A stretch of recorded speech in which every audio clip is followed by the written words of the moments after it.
Hello everybody, welcome back to X-Plane 11. We are here finally in the RotateSim MD-11.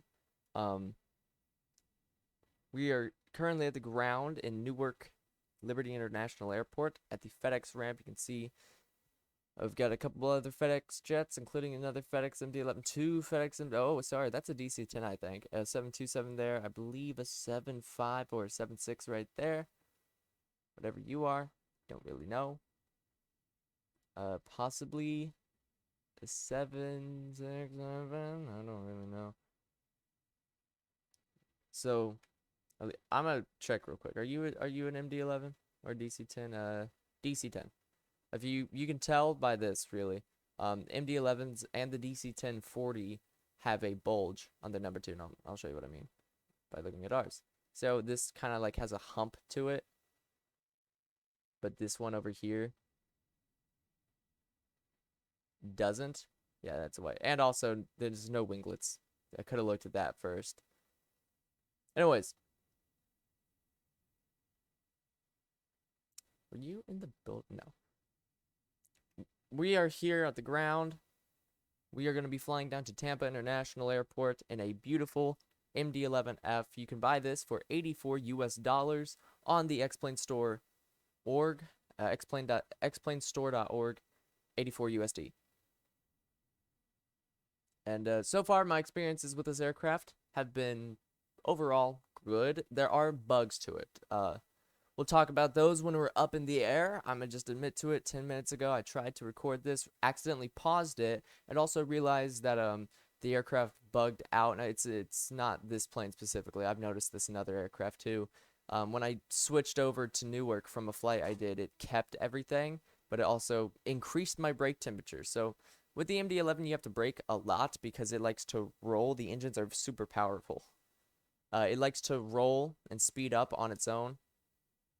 So I had to brake a lot, and I just landed. So my brakes were like 200 degrees on the ground. But then when I reloaded, I don't know why, my brakes were 867 degrees, which is very close to exploding, and I couldn't figure out a way to do it. So I was just going to reload the aircraft, pause the video, and come back when it was good, but couldn't do that because I accidentally paused it, and I don't know when I paused it. Rebounded that, so I don't have to worry about that anymore. We're here. We're going to be hopping in after a real quick look at the exterior of the aircraft and getting her all set up and ready for a flight down to Tampa. So we're going to start off here right at the front. It's kind of like a walk around, except I don't really know the full walk around thing. So you can see we've got our three pitot tubes. Here you've got your nose landing gear, which is beautifully detailed in my opinion, down to the individual bolt almost. Very, very nice looking. Very, very nice looking. You can see some of the paint is starting to kind of wear away. The aircraft looks used. Rotate did a fantastic job of making these aircraft look like real aircraft. Like, look at the FedEx paint here on this side. You can see how the paint's starting to chip away from the fuselage. It's just beautiful. You can see dirt. If you look at the underneath of the aircraft, you can see a whole bunch of dirt. It is beautiful. You've got the slats here also showing their signs of wear. You've got the winglets showing their signs of wear.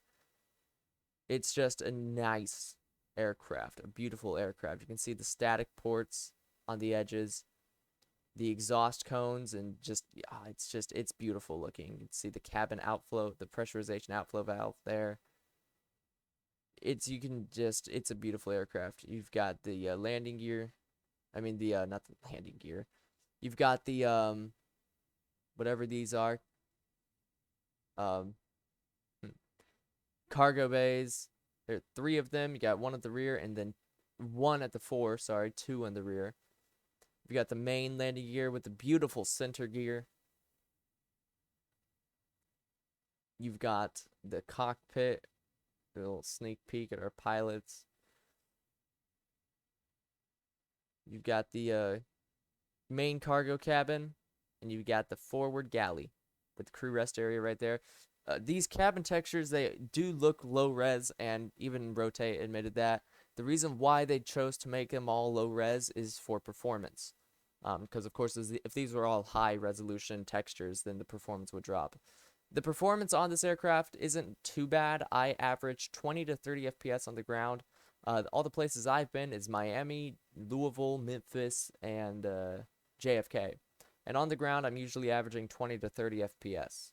Up in cruise, I'm usually averaging 40, and on my last flight I did, which was just like an hour or two ago, I was averaging 60 FPS at cruise. So the aircraft is pretty nice, and I never knew how far back the number 2 engine was in the actual nacelle area, whatever this is called. Well, I know what it's called, I don't know how to pronounce it.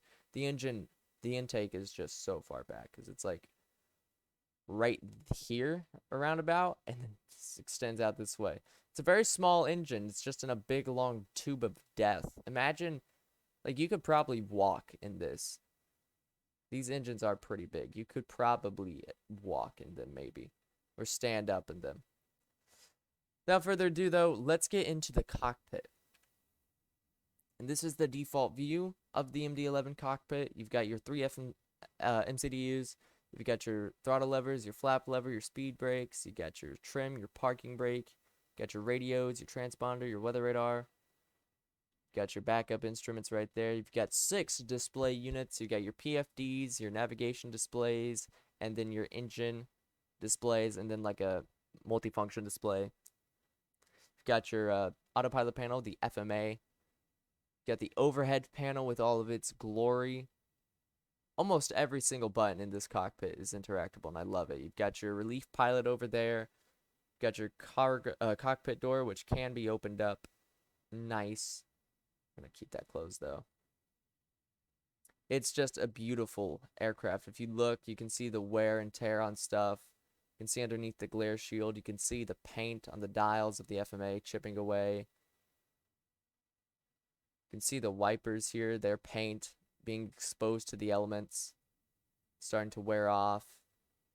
You've got a standby compass that folds out. It's a beautiful aircraft. The circuit breakers look great. You can't interact with them, but I mean, yeah. You got your oxygen mask, which you can screw around with. You can even open up the windows. Yeah. You can even open up the windows.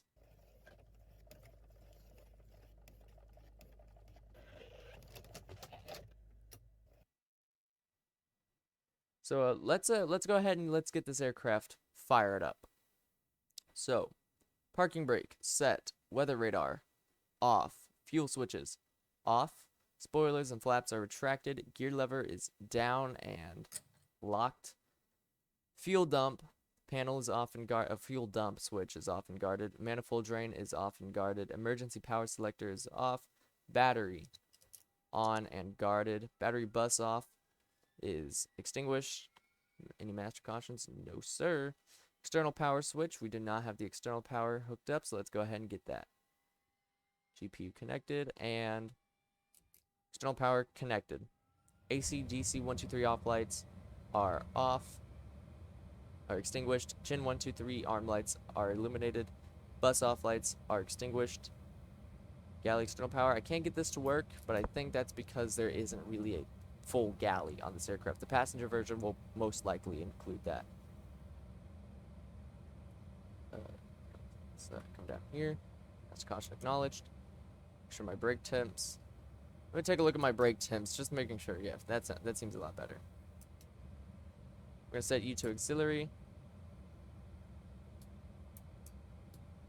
Now, it says, according to my checklist, that you would verify normal auxiliary DEU on main displays. Now, it doesn't show that, and I don't know if that's because I'm just not doing it correctly, I'm not looking in the right spot, or if it's not simulated. I don't know. I got these checklists off of the PMDG MD-11 checklists that somebody linked to me on the forums. Thank you for that, by the way. And, yeah, I just can't find it. I don't know where it is. But we'll assume that it's good. I mean, it says that. So we'll assume it's good. We'll set it back to 1. Static air selector is normal. Alright, then we're going to go to our next page. Radio selector VHF 1, and then we're going to initialize the FMC.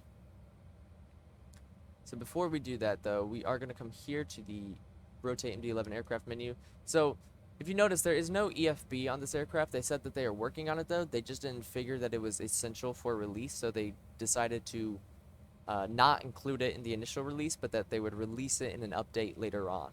Simply because they didn't want the release to be held back or pushed back just for an EFB, which is in no way essential. And I'm okay with that, honestly. I'd rather get the aircraft now rather than wait for a tablet. Although some might disagree because of the bugs this aircraft has, but again, like I said, we'll talk about them later on. So we're going to come in here, we're going to set our block fuel, which is 65,358. 65,358. Go. Our taxi fuel is 2,000 pounds. We aren't going to have any ballast fuel. Our trip fuel is 41,133. There we go. We're going to come in here. We're going to set our payload, which is 172,000 pounds. Then we're going to change our CG. So our takeoff CG is between 30 and 31. So we're going to set it, we're going to move it to till it's, wrong thing, 172,000. We're going to move you till you're about 30.5. Go. Then what we're going to do is we're going to come here to the ground operations, and we're just going to do that just so I can get, Okay, they're on the way. you know, a nice loader. And I'm just going to apply the load configuration to the aircraft in FMS. So then you got the loader. Now the loader is it's much more high detailed. I believe this is a I believe all the ground equipment is fully custom. Looks custom anyways. Unfortunately, these do not stay in the aircraft. They will disappear. I don't know when they disappear, but they disappear.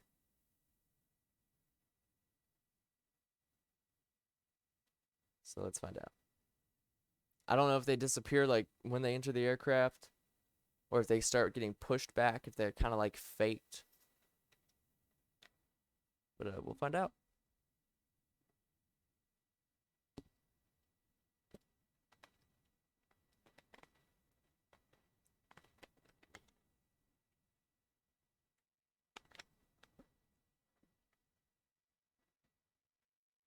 They may also disappear when this thing goes away. I don't know, because like they're there now, but they, like I said, they do not stay.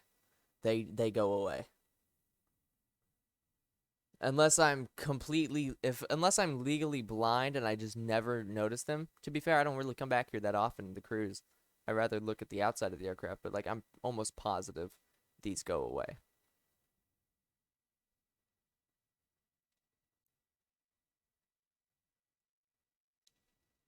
See that go? See the ULD go, and the cargo door closes. Goodbye.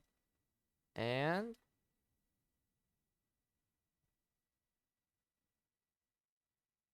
yep, there they go.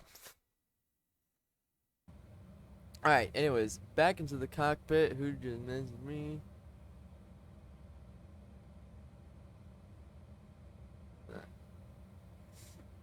Alright, so with that, now we'll go to the reference page actually. Take a look at the aircraft status, make sure our nav data is up to date, which it is. And then we're gonna go to the NA page, and then we're gonna just set all this crap on thing. There we go.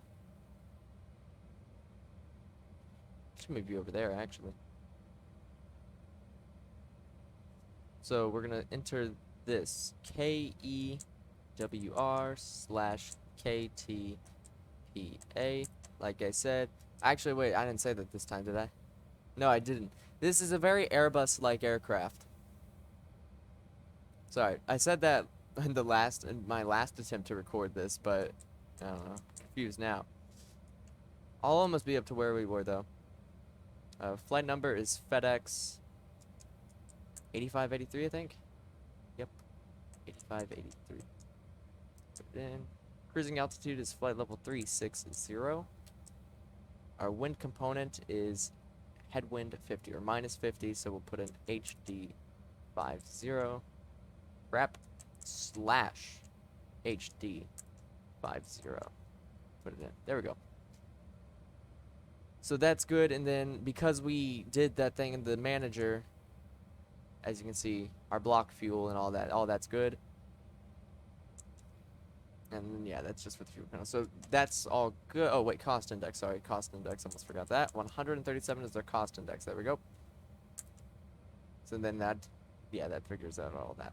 There we go. Now we're good. Now we're good. Now we're good. In terms of that. So the FMC is initialized. So come back here. Let's get the navigation light. Oh wait, sorry. Navigation light starts on. We're gonna get the logo light on. We're gonna hit the emergency light to arm, and then we're gonna test it. Why can I never hit you? Let me press. There we go. Come down here. We're gonna wait for it to say emergency lights test pass. There we go.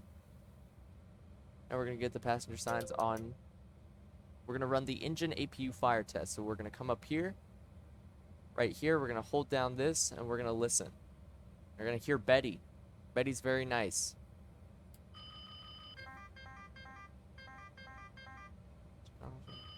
Engine 1, fire. Engine 2, fire. Engine 3 fire. Engine 1, fire. Acknowledge the master caution, and then we're gonna come over here to the overhead, and we're gonna hit APU power.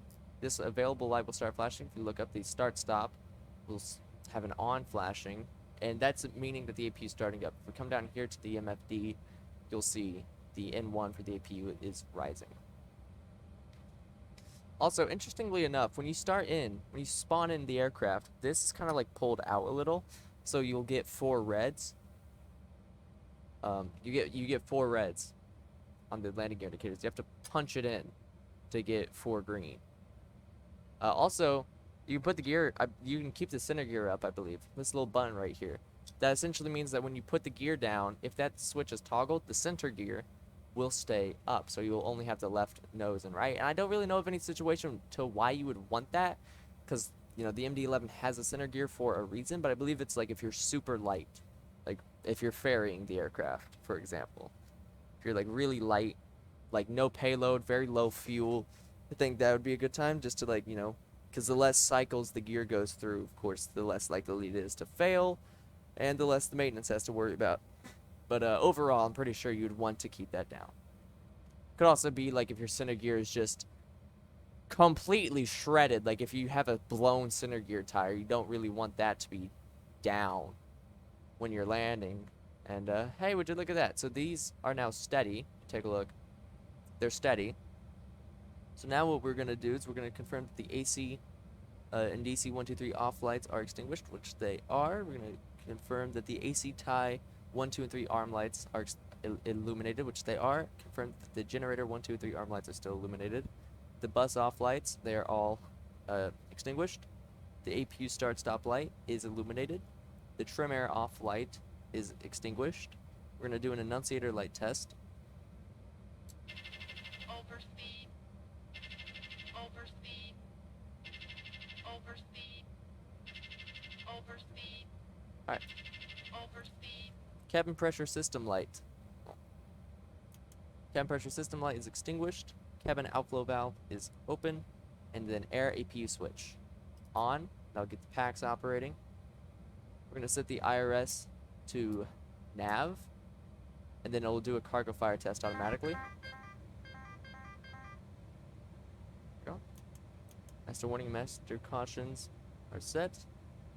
If it did not do that automatically, you would come up here and click this to do a manual fire test. So now it tells us to align the IRS. Sorry, so now we're going to click initialize IRS. That'll start the alignment process of the IRS. And while it's doing that, we're going to go ahead and set the FMC in its entirety. So we're going to start by coming here to the flight plan page. We're going to go down here. We're going to click on KEWR, SID, runway 22 right on, that's just a no SID. So runway 22 right, and then direct to Biggie. Mini Biggie. Sorry. There we go. And definitely the one that's 39 miles away compared to 7,000 miles away. Now, we could probably go there, but then we'd have to go 7,000 miles back. And we got a discontinuity there. Shoot. Actually, I believe because of that, it would be like a vector. Where we'd be vectored from there. So, oh, where to go?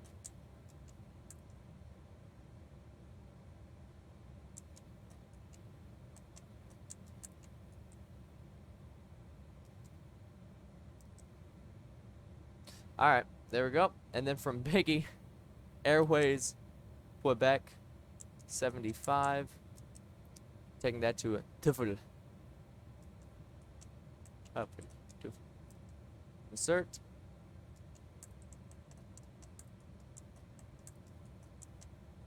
Bang. Direct to a Gia. Go. Direct to a Jaja. And then KTPA. Just 28, right? No star, no Sid. This is gonna be great. We're still gonna do a thing. So 28, runway 28. We could try to do an RNAV 28. I don't know how to do an RNAV for the MD-11. I don't know. And hey, I did learn how to do a actually. What are the weather conditions in? What's the weather in Tampa? Winds are 270 at 11. Visibility is 10. Scattered 5,500. All right. We'll do a visual 28. Here we go. Insert. I did learn how to do the. I did learn how to do an RNAV in the 737. I haven't tested it yet, but I learned how to do it. So with that, we're gonna close out of U. We're also gonna refresh U. Take a look. Oh wow. So in Newark, the winds are currently 270 at 21, gusting 30. Visibility is 10. Few clouds of 4,500, broken at 6,000. Temperature 13, dew point 1. Altimeter is 2956. Yeah, so that's something if you see, I made the altimeter go from 2992 to like 2867 or whatever. Let's see if I do it here. That's the minimum. Sorry. It's very quick. If you move your mouse wheel very fast, it goes quick. Like that was from one scroll.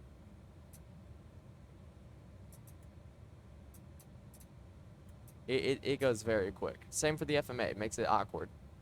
So that's good. I'll come back here. I don't know how to, like I said, I don't know how to do an RNAV in the MD-11.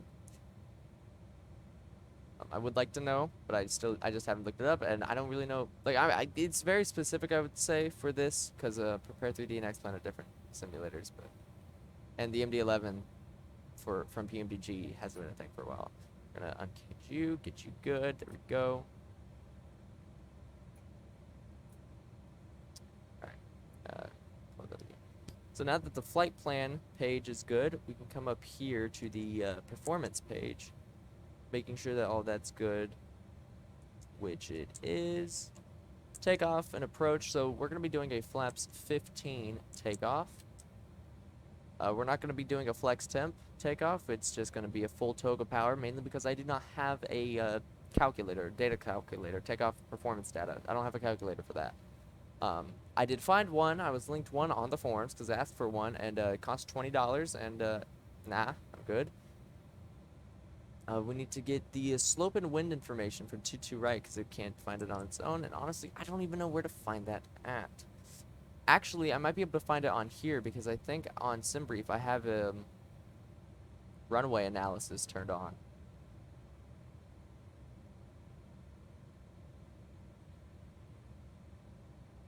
So, these NOTAMs.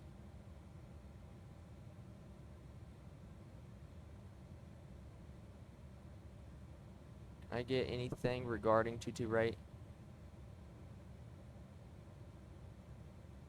In terms of slope? I'm pretty sure it has a slope, but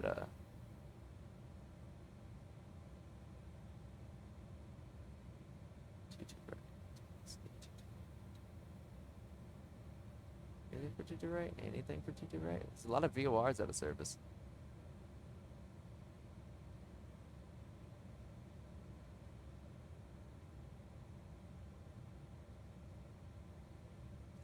I might actually be able to find this on a U. Airport. Let's see.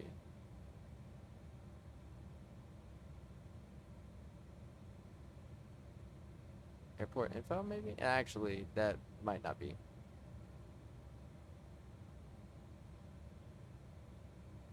Yeah, I don't know where you would find slope, a runway slope. Like, of course, it would be like airport info. I don't know. Let's see. What about continue? Oh.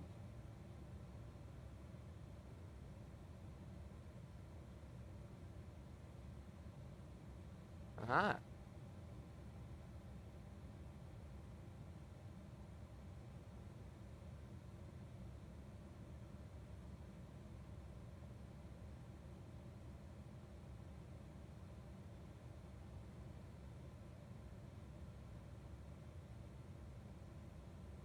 So, to your right is at an angle of 3.1 degrees. 3.1 slash, um, would I be able to fit the winds in? 270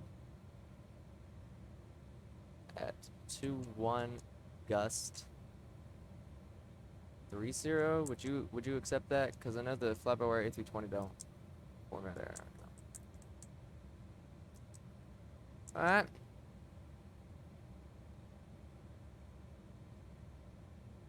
Yeah, okay. I don't know how I get you. I don't know what you mean. I don't know what you want from me. Because I'm assuming by slope you mean runway slope. Then again, it doesn't really make sense for it to be slope, but then runway wind. And I'll set the slope.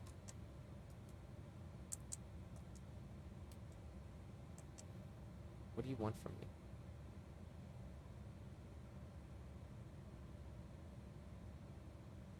I mean, I can put...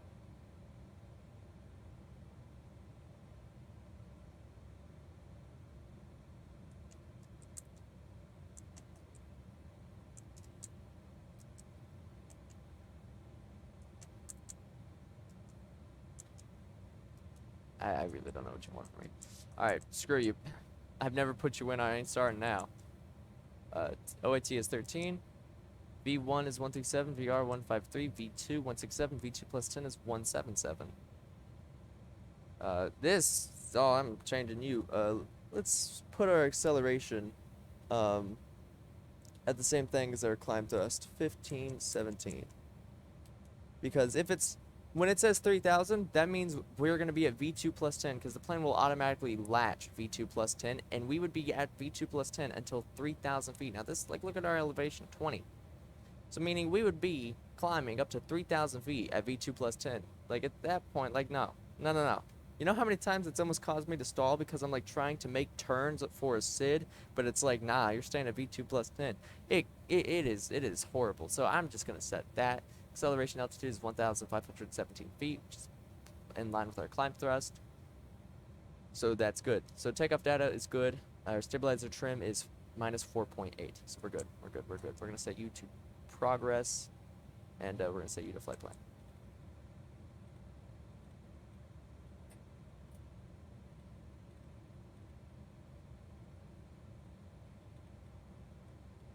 Good enough. All right.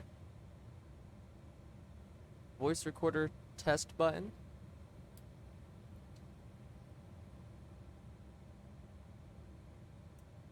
Go. The bus fault lights are extinguished. Cargo temps are set. Engine ignition off light. Now it's meant to be extinguished, but I've noticed that if you set this, it'll kill the packs, and we don't want them off yet. Hydraulic system manual light is extinguished. Hydraulic system 1, 2, 3 pressure lights are illuminated, and then we're gonna hit the illuminated. We're gonna hit the hydraulic pressure test button, and it'll go through a test of the hydraulic systems. We're gonna make sure the smoke elec air selector is normal. The drive 1, 2, and 3 switches are guarded. The cabin bus switch is guarded. We're gonna arm the emergency power, like so. Air mask switch is guarded. Fuel system manual light is extinguished. That's the electric system. Wait. Yeah, that's the electric system. This fuel system is extinguished. Flap limit, which is right up here. I think that's it, at least. It's normal either way. Cabin pressure controller is in auto. Should be at least the cabin pressure valve is open. The ditching switch is guarded. Anti-ice and defog are extinguished. Fuel use reset button pressed. FMA, we do need to set that.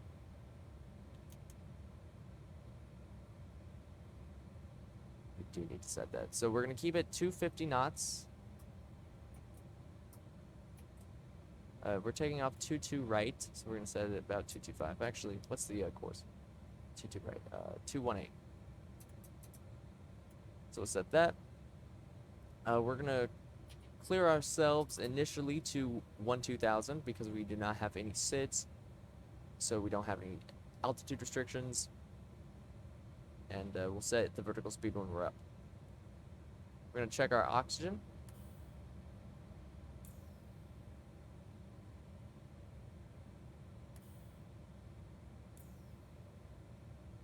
Go.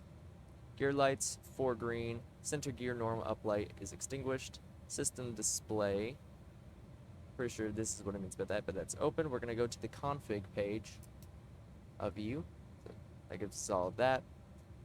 Now, it says to do a gear test, and I don't know what it means. If it means like this, then it's good. I don't know. And then a throttle test. Now, when I looked, it said to do them one at a time, so I'll do that. We're going to move our throttle 1 up. Brake. Lap. A lap. Lap. Boiler. Brake. Put you Lap. neutral. Then engine 2. Brake. Lap. Lap. Boiler. Brake. Lap. And then engine 3 never seems to work right. It just goes select FADEC alternate, and it doesn't do anything. Also, you seeing that little ghost there? Let's see if I can get it. I might not be able to. So, Brake. there is an issue that I've experienced in low FPS. It'll desync, kind of. And what that means is the hardware throttle will desync from the virtual throttle. Brake. So, like, my hardware throttle could be, like, up here, but the actual throttle in the cockpit could be back down here. The only way to fix this is to kind of, like, move back the throttle to latch it and then move it back forward. I've only really noticed it in low FPS scenarios, and I can't really get to replicate right now. But, yeah, I've noticed that a couple times. And there's also no throttle lock for when the auto throttle's on. You just kind of don't touch your throttles until you're ready to disconnect. And you also see that when we disconnect the auto throttle later on in the flight for landing, I will have to move my throttles to kind of latch them before I can actually move my throttles. I haven't had any issues with it other than it's just sometimes annoying. But my way to mitigate it is to just keep my movements in my throttle slow. And I've kind of already gotten used to that because of the 727 and the A300. So I'm good in that department. So now we're going to the next page here. We're going to set our flap takeoff selector. And so what that means is this little thing right here. So the MD-11, and I think the DC-10s also had this, but I don't really know. You got this. This is what you set for your flap takeoff. So you have your flaps up, you have your slats and flaps. You have your slats out, but your flaps up, and then your dial A flap. So what this is essentially, this is everything from this. This is how you set your takeoff flaps. You've got slats out, you've got takeoff flaps, you've got approach flaps, kind of, and then your 2 landing flaps. This is also like go around flap. But so the way I do it is, of course, flaps and slats out, flaps up, and then takeoff, and then I just set this one on approach, and then when I get closer to landing, I go down all the way to 50. But you'd set your flap lever here in this dial, and then you'd set this between 10 degrees and I believe 25. Yeah. So what we're gonna do is we're gonna set our flaps to 15 degrees for takeoff, just like that. And so when we go for takeoff, we're gonna move our flap lever down here, and it's gonna latch onto 15 degrees flaps. Also hoping that my flaps aren't moving, because if so, maintenance crew's gonna hate me. So with that said, that's set, I mean, and our heading set, We're going to set our auto brake to takeoff. Slat, disagree. My slats shouldn't even be out. There we go. Auto brake ABS disarm light is extinguished. I don't even know where you find that, honestly. We're going to open up this, and we're going to send away the, also going to real quickly disconnect from the ground power, send it away, make sure the parking brake is set, disconnect the chocks, get rid of the stairs, and close the door. We're going to turn on the upper deck cargo lights too.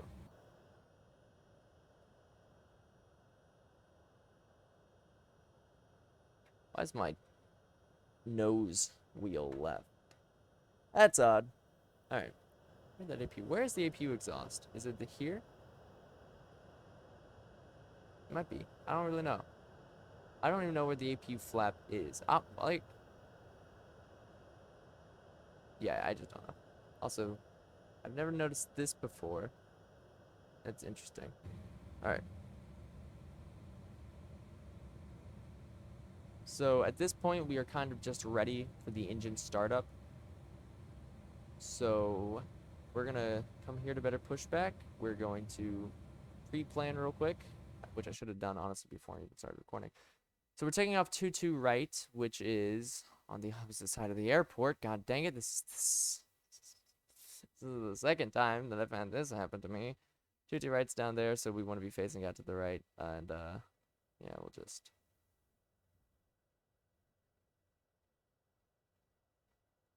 Gonna be getting out of here. Ground to cockpit, plan acknowledged. Call me through the menu when you are ready. Ground to cockpit, tow is driving up. You better. Right. We're gonna set. What do you got? DFDR off. So yeah, it says DFDR off. It says that whenever I have my parking brake engaged. I don't really know why, but it do. So we're gonna hit the beacon light on. We're going to set the auxiliary hydraulic pump 1 on. We're going to enter engine ignition A. See the packs go off. This light goes out. Fuel system manual light is extinguished, and air system manual light is extinguished. We're going to wait for the for the tug to hook up to us. And we're going to start the engine. All doors and hatches are closed, ready to connect. And we're going to be starting in the engine sequence 3, 1, and 2. Also, when you're light, apparently you're only supposed to taxi with engines 1 and 3, and even when you're taxiing out, you're supposed to taxi with engines 1 and 3. But because of the way the engine 2 is designed, if you take a look, it faces downwards. So... somewhat, like, it points downwards. There have actually been situations where hangars have been damaged because of the number 2 engine. I read that from a mechanic at an airport. So that's fun. This is X-Plane, so we don't have to worry too much about it, so who cares? Right?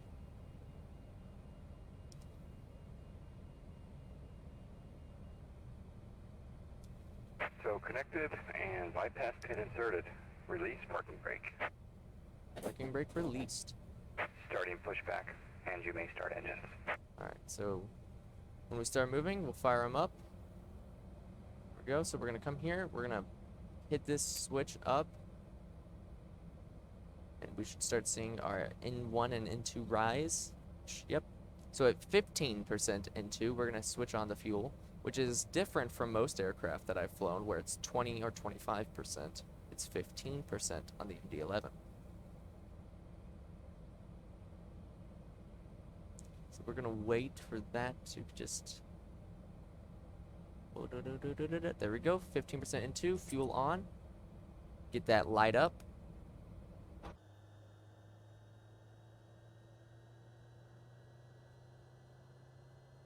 So I have accidentally and completely unintentionally began our flight at actually a great time, because as you can see, the sun is starting to set, meaning we're gonna be able to see the aircraft during the day. And all of, how it looks during the day, but also we're going to be able to see it during the night and how it looks like in the dark. The nighttime lighting, both on the exterior and the interior, is fantastic. Rotate really nailed it there. You got a train over there too. You go, bar. You go, bar. All right. I don't really know when we're supposed to start up the other engines, but we're going to go ahead and start engine 1. So engine 1 starter pulled. Now, if you remember from the DC-10, they actually changed the starter switches. They used to be Operations complete. up on the Set overhead. parking brake. Parking brake set. The starter switches used to be up here on the overhead panel, but now they're down here by the pedestal right next to the fuel switches. So that's pretty cool.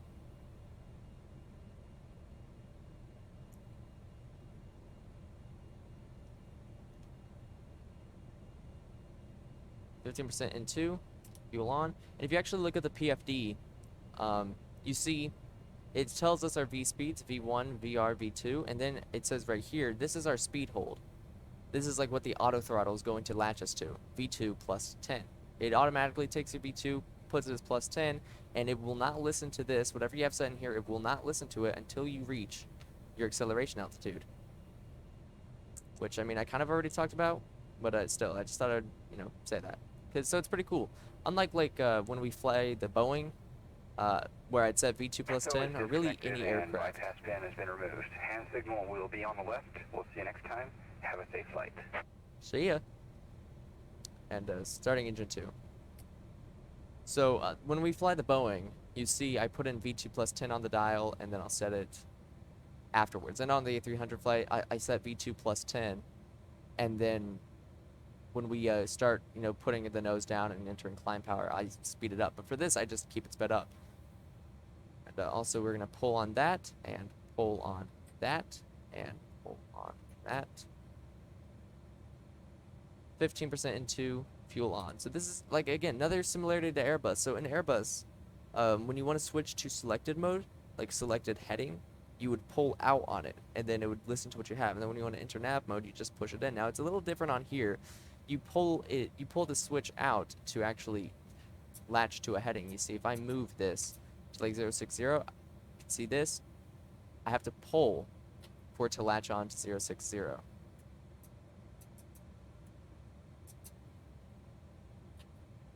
Same for the speed.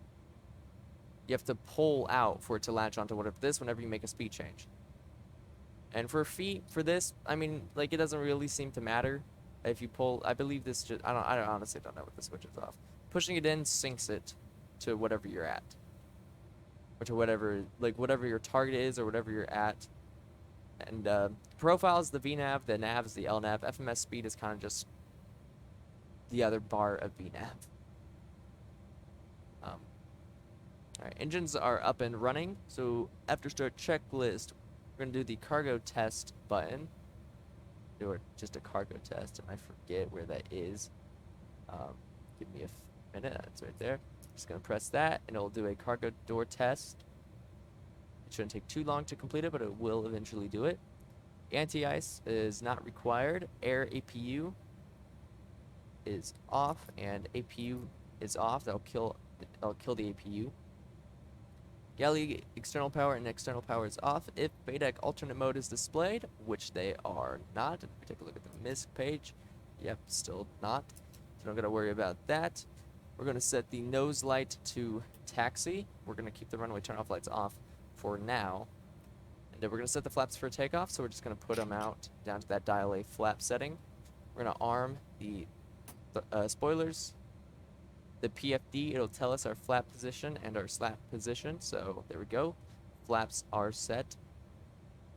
Stabilizer trim. We're going to come down here to the takeoff thing, and we're going to come here to the config page. And we're going to set minus 4.8. Now I know I'm trimming up, but it needs to be in the green for takeoff, and yeah. So 4.8. Trim is set. You're good. We're also going to, because we aren't really flying on a heading because there's no SIDS, we're just going to go ahead and arm the nav. So it won't listen to the heading. It'll just start following that. We're also going to go ahead and set some lighting up. That way I don't have to worry. Now, we're getting that X-plane bug, which I don't like, can't do anything about. For the instruments there, and I believe this is the the little displays there. God, we're gonna set U, and we're gonna get the thing up on U, and I think that's it, really. Yeah. Okay. So now we're gonna go ahead and begin our taxi here. We're gonna open up, crap. We're gonna go ahead and open up the airport info, and back out of view. Right. So we're down here, we gotta come all the way up to over there. So we're gonna be taxiing along taxiways Alpha 12, Victor, Bravo, and then we're gonna take Bravo all the way up. Oh, we're gonna switch over from Bravo to Romeo actually. And then cross runway 29er, then hold short on Zulu. So pretty simple taxi. It's a very straight taxi, and you'll be able to see what I mean about this aircraft loving to move on its own. Again, if I said that this time, I can't remember at all. So parking brake release, I mean, heck, even now you'll be able to see, like, throttle's idle, and we're rolling. We're rolling. You can also see on the PFD there, you can see our ground speed. At least I think it's our ground speed. But see, we're within the taxi regime. And this green box here indicates that our current configuration is good for takeoff. So, like, if I moved our trim, it would probably tell me. Stabilizer motion. No? Okay. Put that back then. But brought the flaps up. Yeah. It gives me a flap warning. Put them back into dial A. And yeah.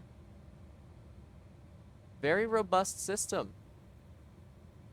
I'd like to, they either took some inspiration from Airbus or Airbus took some inspiration from them. I'm not too sure which. Also, because it is like sunset, we are actually going to get the the runway turn off lights on. It's very finicky trying to reach them from here, but we got them. We got them. I could, if I wanted, taxi from here. Oh yeah, because the MD-11 is the way it is, we do have to be careful when taxiing because of the nose wheel. I also believe I'm on the wrong taxiway. No, I'm on the right one. Because the nose wheel is very far back, so we do gotta pay attention when we taxi. Something that I've always failed to do in the DC-10, but you know, this is an MD-11. Not very different in the grand scheme of things, but different enough.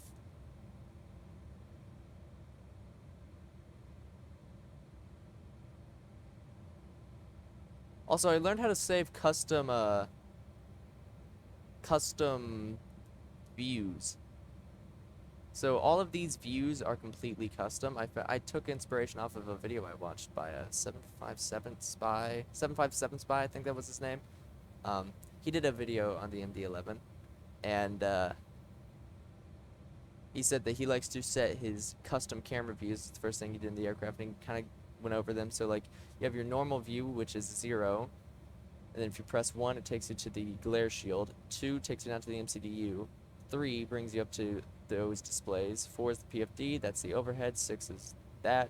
7 is left. 8 is right, and then 9 is just whatever. Okay, this is the normal view. The same as if we pressed 1. While we're taxiing, we're going to take a look at the outside model. Now, I don't really know the sound configuration that I have right now. I'm sorry if it's too low or anything, but yeah, this is the beautiful MD-11. You can see what I mean by the lighting. Now, you can't really see much of it, but it's not fully dark, but like you can just see. It's very good looking. It's very good looking, especially when you are like up in the air at night with the strobe lights and all that on. It's a very beautiful sight. And while we're taxiing, we're going to go ahead and talk about some of the issues that this aircraft has. So, as of now, we're 1 day after release. It is March 25th, 2022. The plane came out yesterday at 9 a.m. Eastern Standard Time, and Rotate's been very active on the forums, answering to bug requests, complaints, sorry, and they've given notice to like what their plans are, what they're going to add in the future. They did say that they're working on an EFB. They just didn't want to hold the project for specifically the EFB. So it'll eventually come, and I don't really know what it's going to include. If it's going to include like a data performance calculator, I would really like it if it did. That'd be fantastic.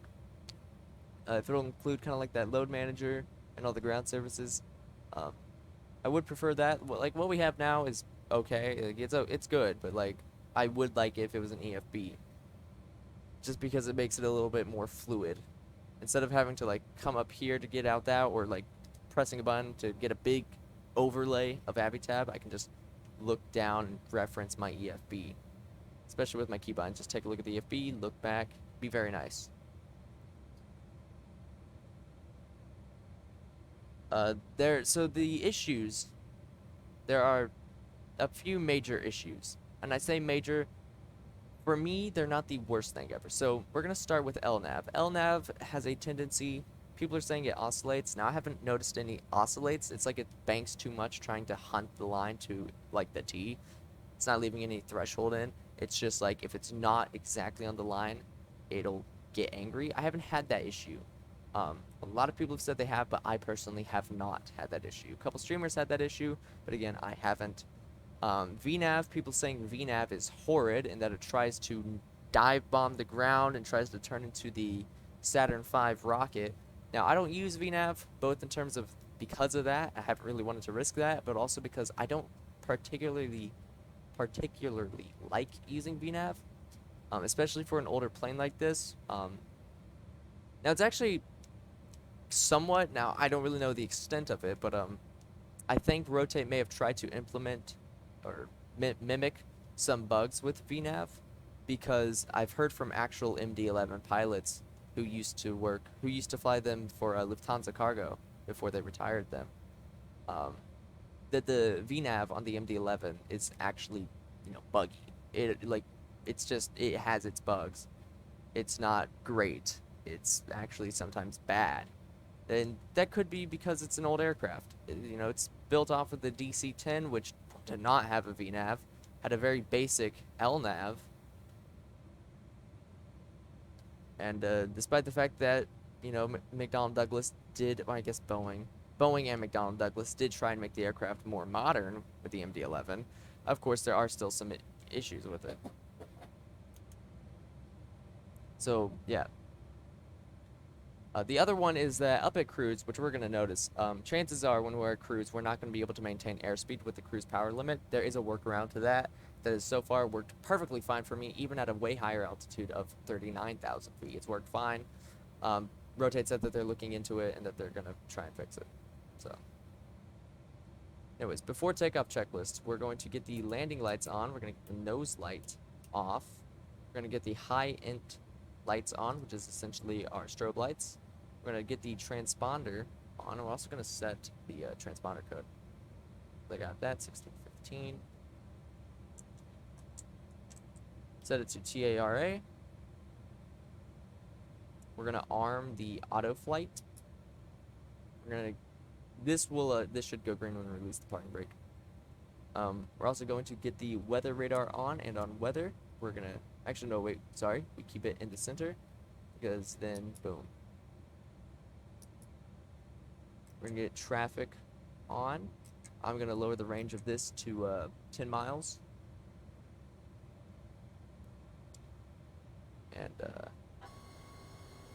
can see those strobe lights. See, it's just, it looks beautiful. Let me take a picture of it. That's a thumbnail right there. Alright. So, believe we are prepped for takeoff. Parking brake released. Yeah, and we got that green light. I'm also just closing out a view, making sure everything's good. Winds are 270. Winds are 27021, gusting 30. September 2965. Again, no anti-ice. We're gonna head back to page 1 of view just to ensure our our minimum takeoff fuel. We're gonna take a look at you just to make sure. So our current fuel is 64.4. Minimum fuel is 63.4. So we're good in that department. Get back to the config page. Oh yeah, we also didn't do a flight control test. So full left, full right, neutral, full down, full up, neutral, rudder left, rudder right, neutral. Flight controls are free and correct. We're good. We're set for takeoff. So that little number on the configuration page by the wheel indicators, those are your wheel brakes. The bigger numbers is the pressure, the tire pressure. And that green that you see is the status of the landing gear.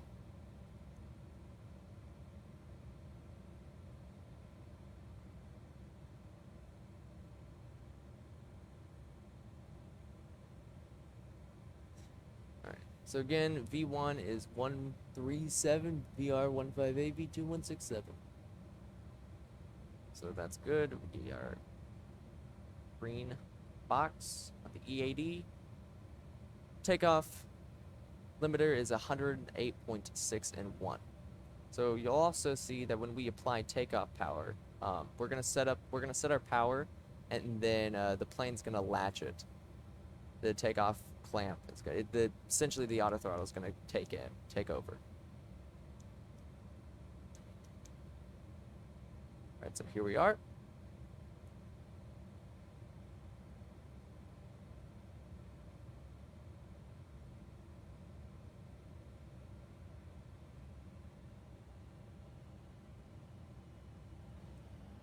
Release the brakes. You can hear the packs go off.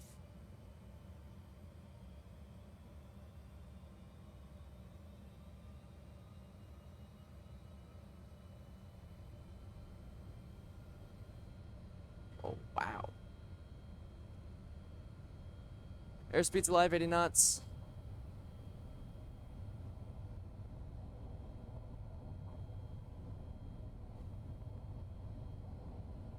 V1.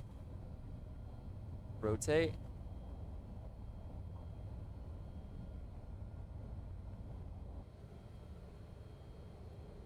Positive rate. Gear up.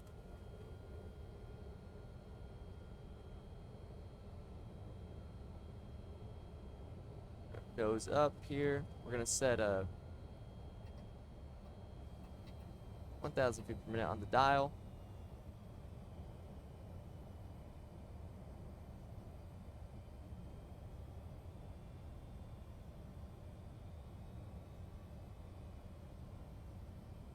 So trim it up.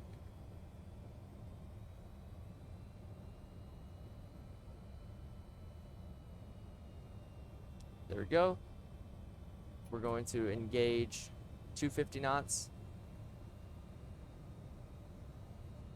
We're going to start pitching to the right. Oddly enough, the auto throttle is not engaged, I don't think. Okay, it might be. Can't tell.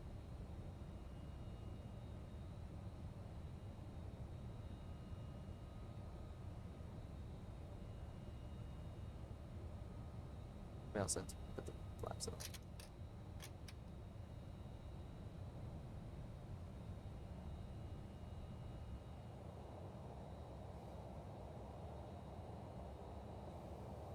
Alright, we're gonna go ahead and get the autopilot on. Switch that to nav 1. Autopilot 1. And then flaps up. Ooh, wow. Really broke that line. Alright, with that, the logo lights go off, the runway turnoff lights go off.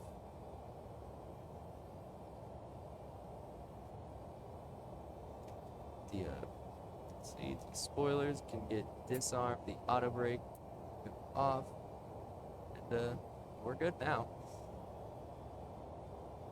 Brace your ears. That's probably loud.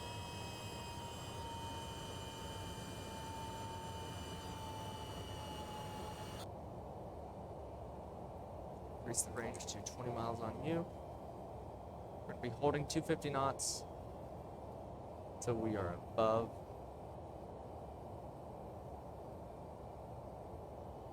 Until we're above 10,000.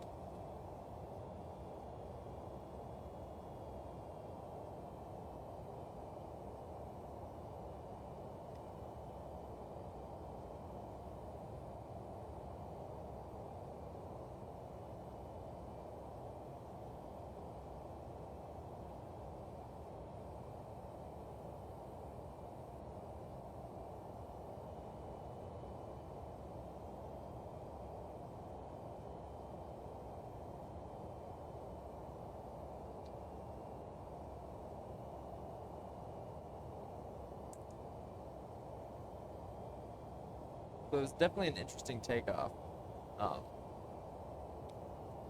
because of the high winds, we'll admit. Weather, still no, okay. So, oh, I did forget to mention an LNAV issue that I did have. So when I flew from Memphis to JFK, and along the way, at cruise, we hit a waypoint, and it was meant to just keep on going to the next waypoint. We were in nav mode.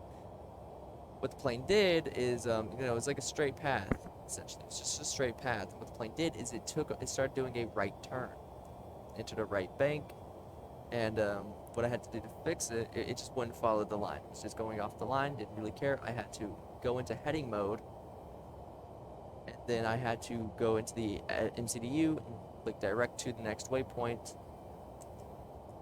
and then I could go back into nav mode, and it worked fine. So that's the one LNAV issue I did have. We talked about the issue with the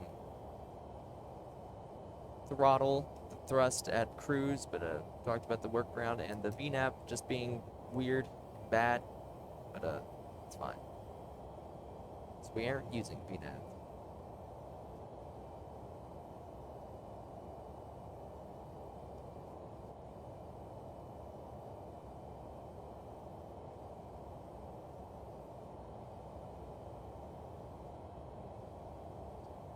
You know what? It might be a little bit quicker if I increased our vertical speed to 2,000 feet per minute. Maybe just a little.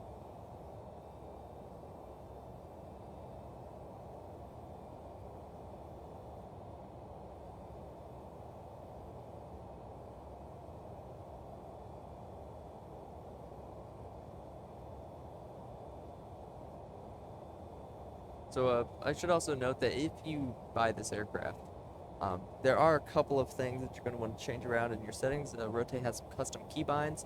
One of them being you're going to want to set the custom gear command for gear up and gear down. If you don't, it can bug out.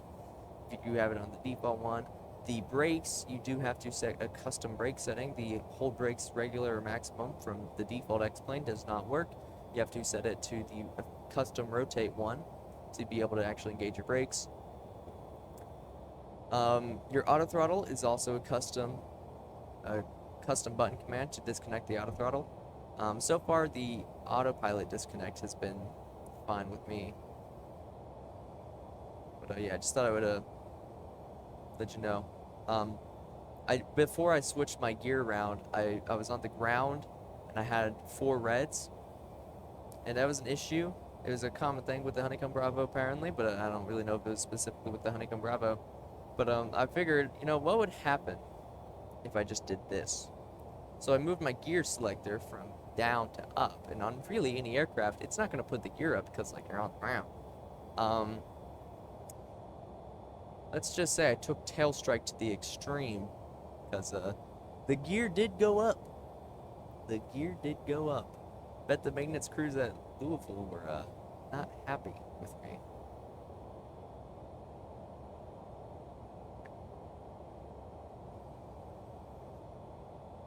About to be past 2,000. This is also, so my FPS is currently 20, 22. You can see got some lag there.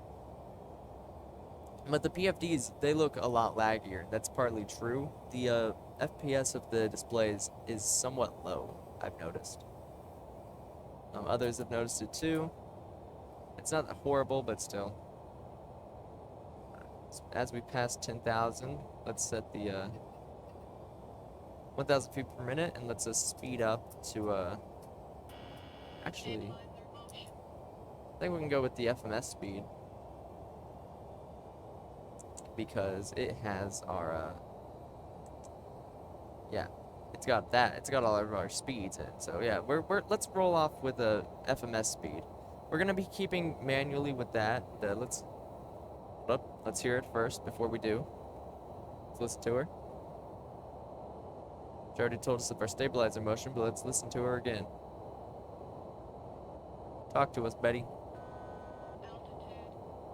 Altitude. Love you, Betty. Increase our climb to 2,000 feet per minute. So yeah, this is an issue. Now, this isn't specifically with Rotate. I think we've even noticed this before. Sunrise and sunset flights are very weird in terms of As you can see, the aircraft is pasted orange, even in places where it shouldn't be. Apparently this is supposed to be getting fixed in X-Plane 12. Oh, speaking of which, on the store page for this aircraft, Rotate, they put in that there will be support. So the MD-11, if you buy the MD-11 from Rotate, it will have support for X-Plane 12 when it comes out, completely free of charge, and I like that. So when X-Plane 12 drops, if you have the MD-11, it's a completely free upgrade for you. You'll be able to use the MD-11 on X-Plane 12 whenever they get it converted over, and I like that. Like that very much. Also, I'm going to sync up our headings here, just in case we do get that LNAV issue where it just goes off course. I can just immediately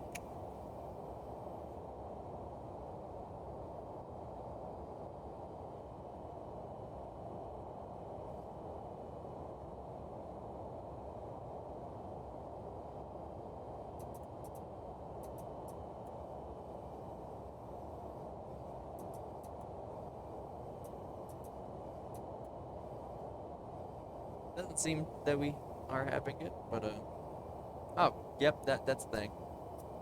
Never increased our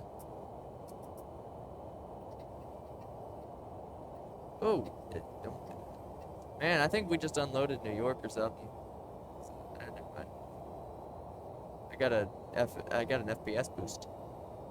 But we are gonna have some, upsetting winds, but we'll be fine for the most part.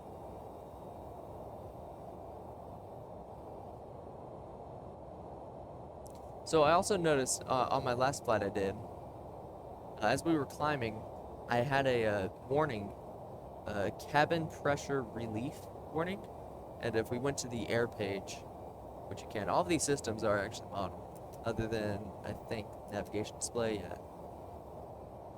For the most part, they're fine, but also that the third navigation display might not be available because the third FMC doesn't actually work fully, so if we're trying to go here, as you can see, doesn't really work. To be fair, it's not supposed to. But it said like here, keep differential pressure less than 9.1. Go to manual pressurization if required. But we were fine, and once we hit cruising altitude, it went away. So, still. See our hydraulics here. Temperatures, the quantity, at least I think this is the quantity, the pressure. See the electric page, all those. You got the air page, you got the fuel page, all the tanks, all the engines. I believe that's their fuel flow. You got the config, giving you your gear dips, you got your gear indicators, your brake temperatures, you get your brake pressure, you get your flight controls, your stabilizer. Got the consequence page, which I think is kind of like an ECAM checklist or something, I don't know. You got the status page, giving you the status of all the different systems, and then you have the MISC page. Yeah, we're gonna keep it on engine though, so we can see our oil pressure, temperature, and quantity. All that, we can see CG, cabin out, cabin rates, stabilizer, fuel, groundway. Then of course you get your engine display. N1, EGT, and N2.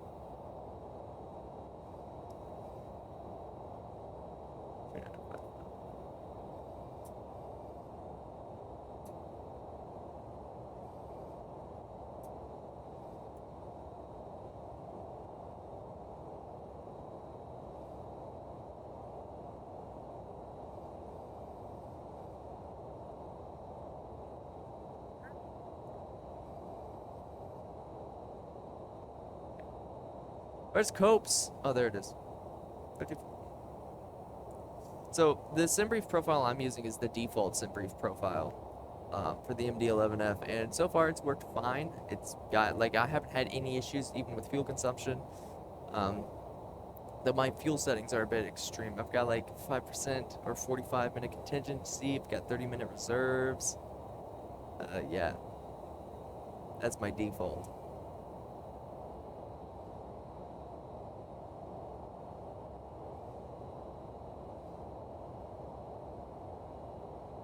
Also, people have said the sounds are bad. Now, I don't really know the sound of an MD-11, which is weird because You don't know how many times I've had MD-11s pass over me. I live right in the pathway of a runway. Like, my house is like right at the final approach fix. So, you know, I deal with jets flying over quite a bit, actually. So I've had a mix of 747s, 757s. Pretty much the entire UPS fleet passes over my head. You know, I've had MD-11, 747, 757, 767s. They've all gone over my house. I've heard them, and A300s. I've heard them all. Can never differentiate the one. I can only ever really tell by just how loud the engine is, and that'll tell me if it's. That'll tell me what it is, because you know, the louder it is, the more engines it has. Also, I saw an MD-11, like in person actually, a couple weeks ago. That's cool. We were driving by the airport, and boom, just a UPS MD-11 just sitting there. Loved it. And I think I saw the tip of the 747. I think I just saw its hump over a building. And there was also a Delta. We were driving by the airport, and there was a Delta plane, and I don't know what it was, but it was probably an A320, because that's all they ever really fly out of there. They fly more out there, but that's their most common thing I can think of. It definitely wasn't an Embraer or a CRJ, but it was definitely, it was most likely an A320. And I just remember, I never realized how big those aircraft were. You don't really think about how big they are. You know, they're huge. Also, altimeters get reset to standard.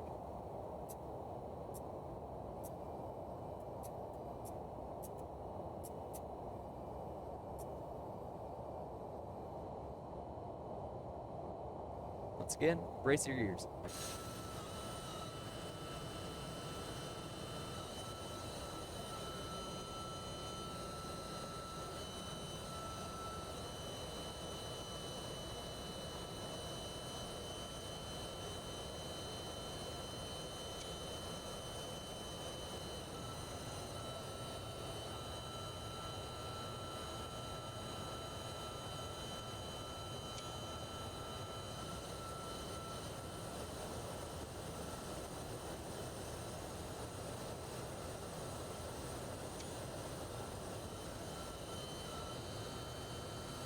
Beautiful. Love it.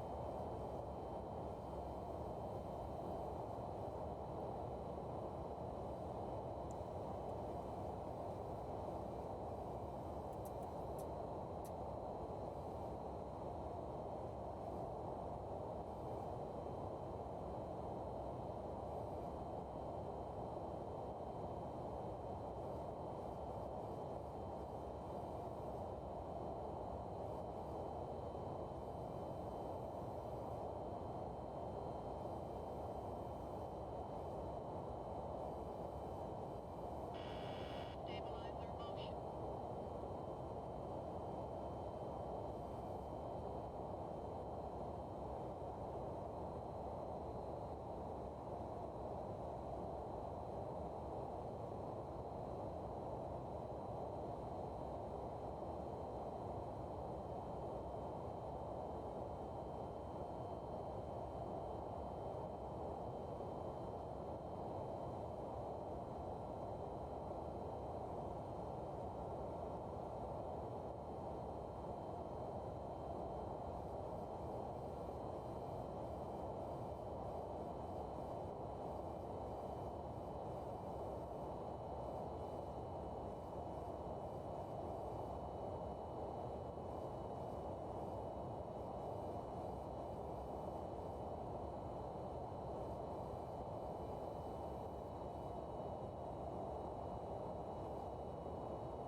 Also, dog out.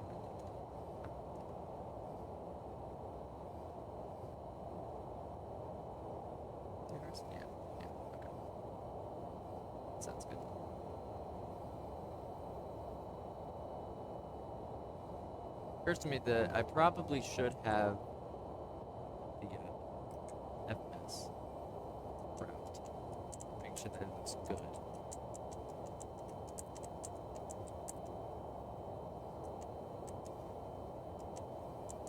Got a discount after JJ. Quite a few miles. Yeah, can I clear that discount?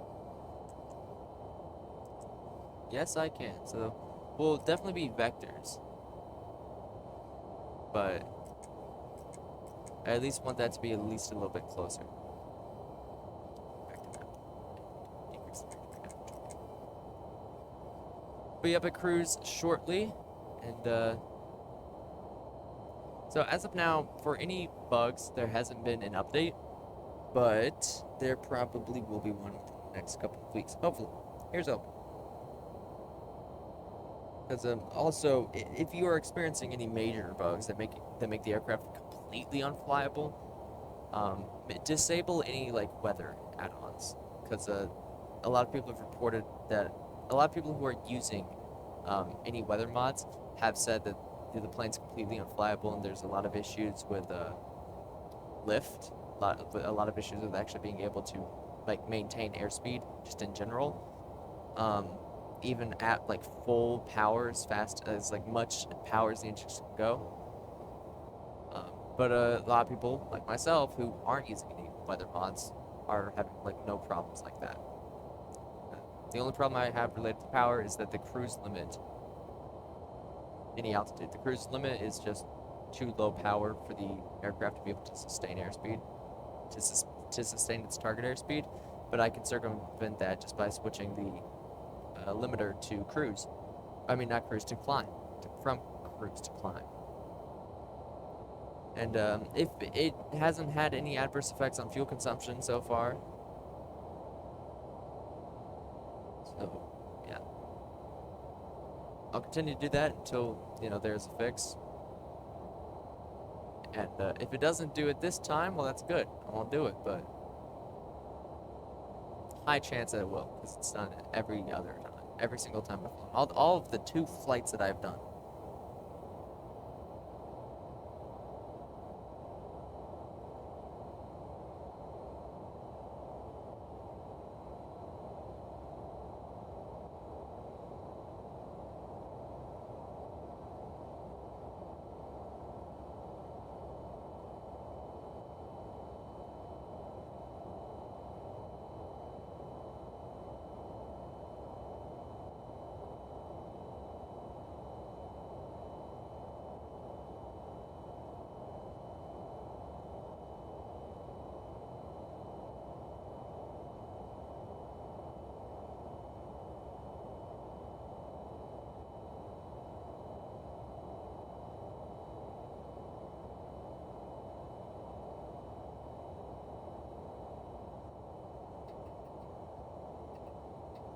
Just notice that we are slowing down.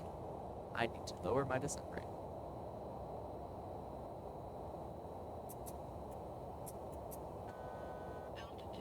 Altitude. Lower my descent rate even further.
As we level off at cruise, I'm immediately going into this, getting ready.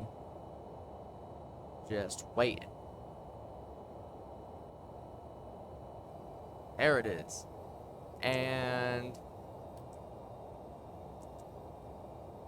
so that'll keep us at the climb limit. So we should be able to maintain airspeed, and if we don't, we'll just drop our altitude down. But we should be good. Speed's increasing.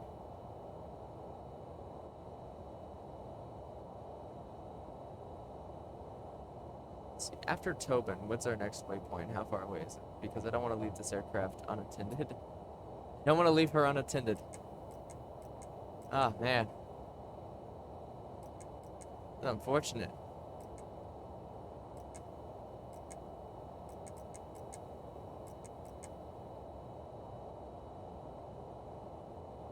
So, in case you couldn't tell, I am very nervous about leaving this aircraft alone. It's been a while since I've been worried about leaving an aircraft unattended. But I am nervous about leaving this one unattended, just because of its LNAV issues. If I knew it wasn't, no, I've only had it happen, confirmed once, possibly a second. It just depends. My first flight, I noticed that we were 200 miles off course, perpendicular to the line, but I have no idea if it was the issue I experienced or if it was some other issue. But it's only happened confirmed once, maybe twice, and yeah, there's the possibility of it happening a third time. I don't want it to happen a third time. If it does happen a third time, I want to be here when it does. But we are here at cruise, and depending on how, let's see, I should have enough time after hams to go let my dog out and get some food. That's also some weird issue that I don't understand. I don't know why it does that, but I do.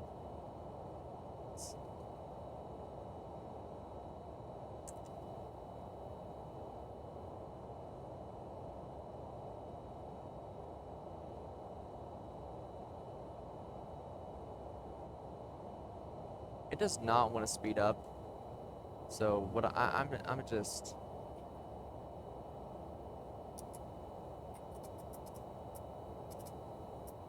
I'm gonna just hold us at 0.78.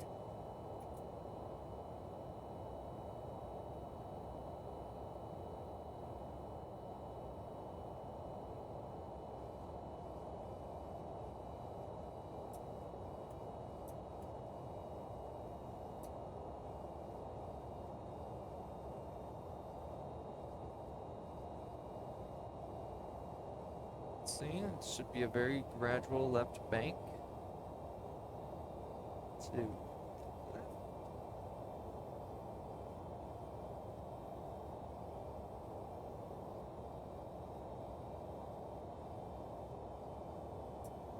One miles to hams. There is definitely a good distance after hams.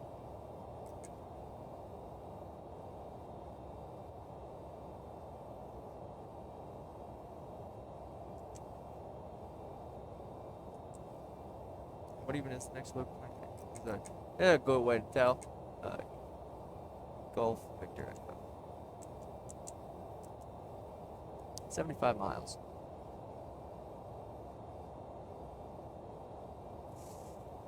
Yeah.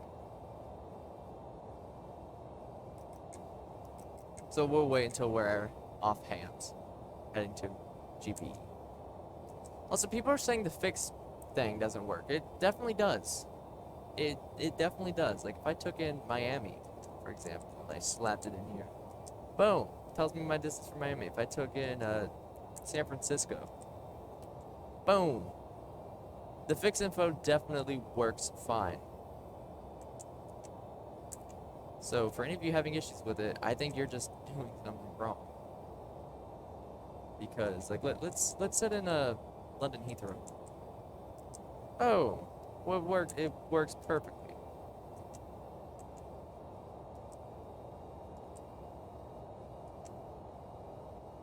So yeah. If you are having any stability issues with this aircraft, I recommend disabling any add-ons that could conflict. I run with 124th ATC, X checklist, Avatar, better pushback, fly with Lua, SAM, which I still never figured out, terrain radar, and it works fine. Also, the terrain and weather radar don't work, but they are going to work in X-Plane 12.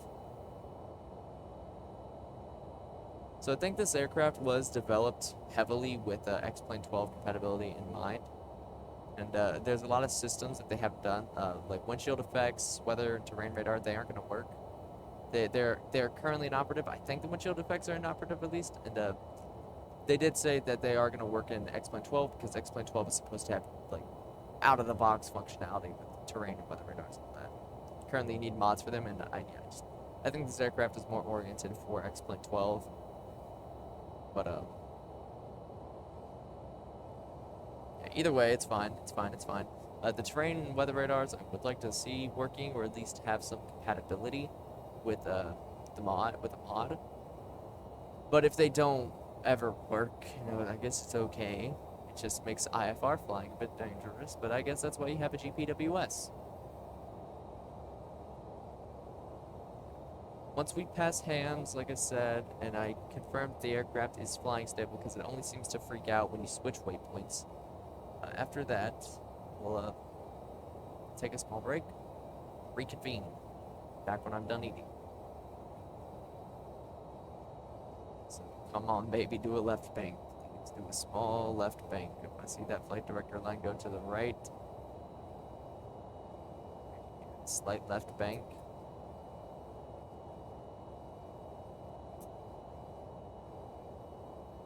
All right. Seems fine. Seems fine, okay. I'll be right back and I'll give you some external shots of the aircraft while I'm gone. Be right back.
Alright, I'm back.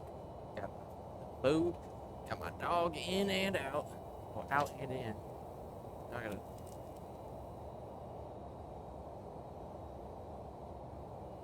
Pick up my retainers.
Eating. I am going to mute myself.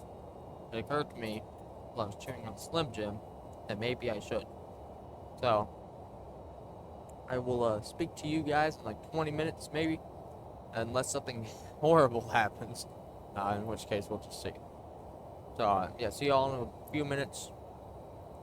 Hopefully we'll be a tad bit closer to our descent. Come back. So, see ya. And I'll give you some more external shots while I eat.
Alright, so I'm back.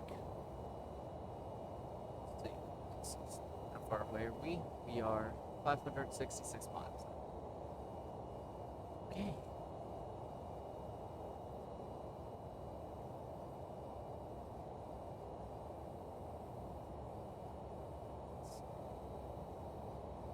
Walk around. Let's go to the camp. Let's go to the crew rest areas. Let's take a nap, yeah? So, this MD-11, okay, it has a good range, and we may do some long hauls on it eventually, but okay, I want them to fix like the LNAV issue specifically before we do a long haul on it. Tomorrow, actually, Captain Canada, I believe, is doing a flight. A long haul from Frankfurt, Germany to Newark.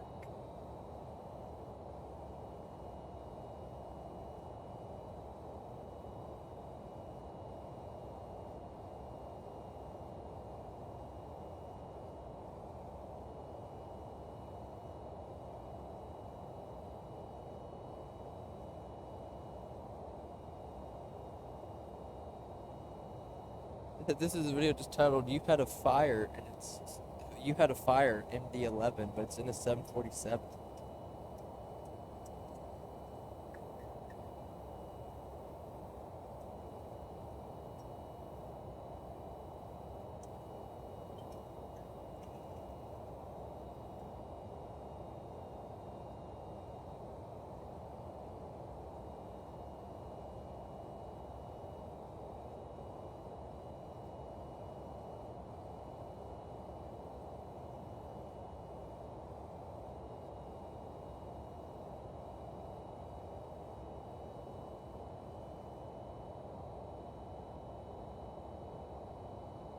Alright, I'm confused.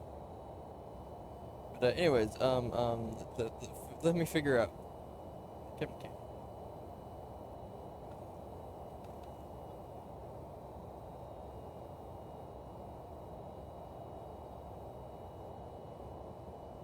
Thought it was at least. Be a plan.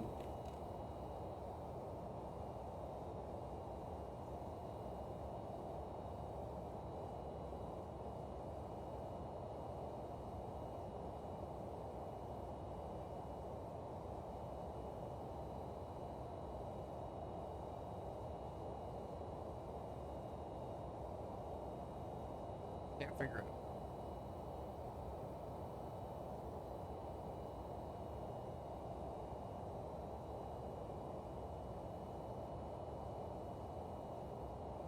out. Yep, found it.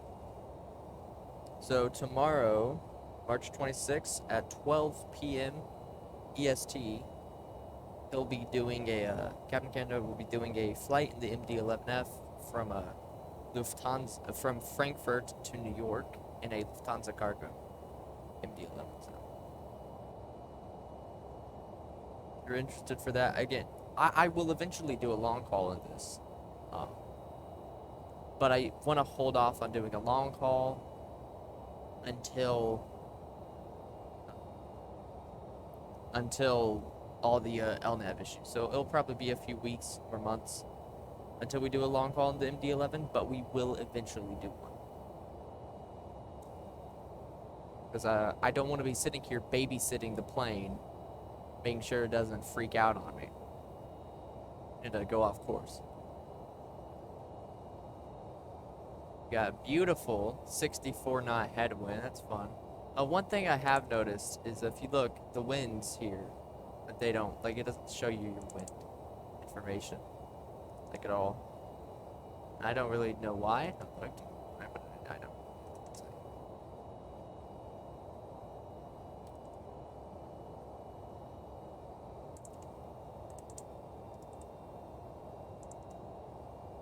Now, I really wish there was more to talk about, but there really isn't.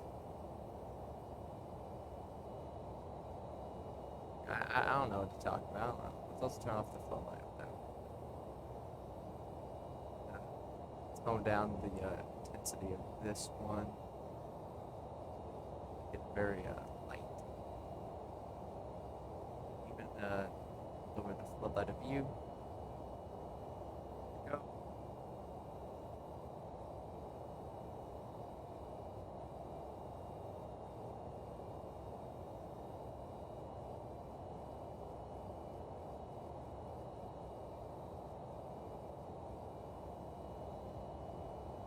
So, sorry that I don't really have much to talk about. I've kind of already talked about everything.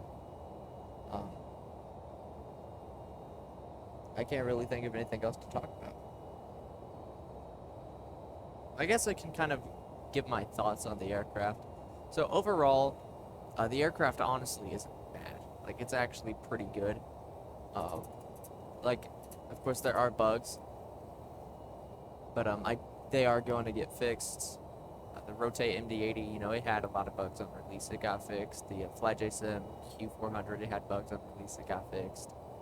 A lot of aircraft, especially high quality aircraft, like very study level aircraft, they typically have bugs on release, just because of how complex they are, and getting those compatible with so many different systems and so many different add-ons can be a challenge. And really, beta testing can only really help so much until they kind of just have to release it, and then, you know, because then when they release it, it goes to people with systems of all types, because most of the beta testers usually have high-end systems that can run the plane and they sim well. They typically test them with no mods, or, you know, with very specific mods. But then when it gets released, everything, like the systems and all the add-ons associated that people have with for X-Plane, all of those, that gets much more diverse when they release the plane. So for them to really test, see what it's compatible with and what it's not, is really dependent on everybody who buys the plane from release. Performance on certain systems is also dependent on that. So yeah, they kind of really just, like, it's just kind of like well, we've done everything we can, let's release it and see what happens. So I do expect them to fix it. They will definitely, at least at some point, fix all the bugs. If you're running X-Plane relatively stock in terms of weather, I mean, it's great. Like, so far we haven't had any issues that I can think of. Once we did, and I'm forgetting. But the LNAV issue hasn't happened. I mean, we have had the issue with the cruise system. It's like, if we come here to the performance page, to the thrust limit, you can see cruise is 96.9. If you take a look, we are way higher than 96.9. But they said that they're working on that. So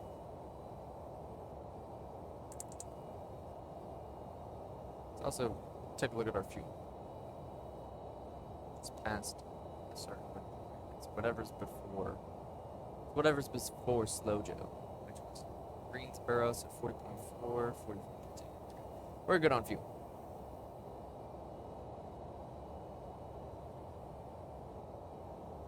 In my opinion, like, you can, again, the plane is $84. X-Plane store doesn't offer any refunds. So if you aren't sure about whether or not you want to get the MD-11, at least in its current status, do definitely hold off. But if you don't really care about the bugs that it has currently, and you just want to get it, and see if you have the issues, and if you do, wait. Like, if you really want the MD-11, get it. Like, spend the money, because they'll get fixed. And if you don't plan on flying this plane, like a lot of you only really want it just to fly it a couple times, I would definitely hold off on it. At least till it gets fixed. Like, in my opinion, which is entirely biased because I love the MD-11, it's my favorite aircraft. It and the DC-10 are my two favorite aircraft. So I'm definitely biased when I say buy it, despite its issues. It's really just up to you. If you love the MD-11 and you just really want one for your simulator, get it. Because, like, I was warned multiple times before I bought it, because I was in school when it came out, so I couldn't buy it. And a lot of people were telling me, like, I'd hold off. It's got a lot of bugs, and I didn't really care. I said I was gonna buy it day one. I bought it day one. Yeah. Ooh, there is another thing that I think I could talk about. So, if you do buy the aircraft and you have Navigraph, uh, and you go to update, it has its own custom database, and I believe the AIRAC it has is its default AIRAC I think is 2106, I think, or 2000. Nah, I think it might be 2106 or 2101. I can't remember, but essentially it has its custom AIRAC, and its AIRAC is out of date to the current Navigraph one. If you want to update that, if you buy and you have Navigraph and you've updated your X-plane to 2203, you will have to go into the plane and custom. It has you have to download specifically to the plane. Navigraph FMS Data Manager, as far as I'm aware, does not have it set up correctly. But what you can do is you can kind of download the FMS data like you would the Rotate MD-80. You can do that, and then you just kind of take the nav data from that and paste it into the you take the nav data. I can't remember how I did it. You take the you essentially download the nav data like you would for the Rotate MD-80. So you just go in, you would click add a new path, and then you would click on the MD-11 nav data folder, and then you would set it to MD-80. Then it would download it to that, and then or you do so. I can't remember how I did it. How did I download you?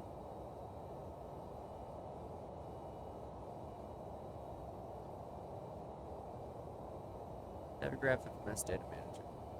This was an issue that a lot of people had, and it took me a few tries of screwing around. Rotate didn't really explain it too well.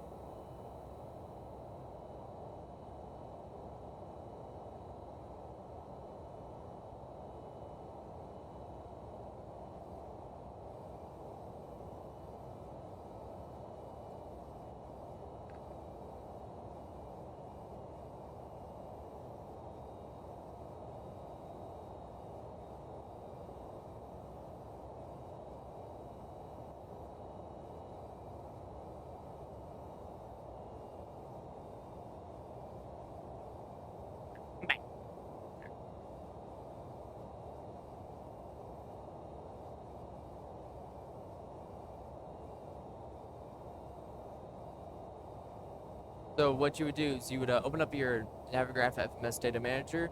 You'd go to the add-on mappings. You'd click Add, and then you would select an add-on. In this case, you would select the until they add in the Rotate MD-11. Click the Rotate MD-80, and then you would change the install info. Whatever you do that. And then you would you would modify the selected path, and you would set it to Rotate MD-11 nav data. Or you would select Rotate MD-11 and it would download it. You would download the nav data, and then what you would do is you would change the name of that file to I'm gonna just explain this again because I'm You open up your Navigraph FMS Data Manager. Go to Add-on Mappings. You click Add. You select the add-on as the Rotate MD-80, and then you change the file path for the nav data. You select Rotate MD-11, and then once you do that, once you set the path to that, you would then take the nav data folder in the MD-11, you would take it out of the file, and you'd put it in like your desktop or something just as backup, and then you'd go to your add-on list and download it. So download all the nav data, and then you would go back to the MD-11 folder, and then you would have nav data, but it would just be in one word. One word. You would edit the name of it, and you'd put a little dash between the nav and the data, so the plane can read it, and then boom. And that's kind of the workaround. They didn't really do a great job of explaining that. I had to fiddle around with it on my own to get it working. Took me a few tries too, but I ended up doing it. So Oddly enough, Rotate still hasn't gave any word on their website. The plane is out, and I don't know why. But the plane is out. 84 US dollars, or very specifically, $83.95. It comes with a house livery, like a Rotate livery, the Aviation livery, an EVA Air cargo livery, a FedEx livery, a Lufthansa cargo livery, a Martin Air cargo livery, a Shanghai Airlines cargo livery, a UPS livery, a Varig Log Air livery, Western Global Airlines, and then just a white livery, a blink white. It says under requirements, X-Plane 11 fully updated non-beta version, support for X-Plane 12 when available, Windows, Mac, or Linux, 4 gigabytes of VRAM minimum, 8 gigabytes plus VRAM recommended, and currently I have right in between with 6 gigs of VRAM, so. And I don't really know if there's any add-ons for it. I mean, not add-ons, there might be add-ons, I don't really know, but I don't really know if there's any liveries for it yet. Let's see, are there any add-ons for it for the MD-11 yet? Probably not. Yeah, no. Let's take a look at VATSIM. Let's see, do we got any MD-11 select? Oh my God, Louisville is full. Louisville is full. Got a 767 there, a 767 there.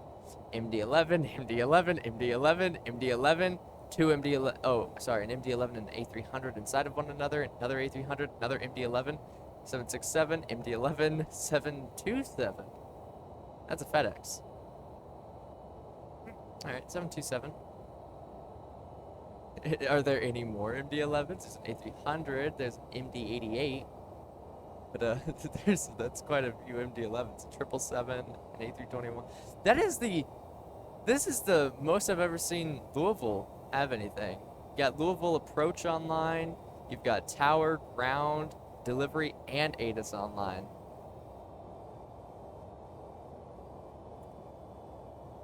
Like, that is the most I've ever seen at Louisville. Holy crap. Got a MD-11 right there. Let's go down to Memphis.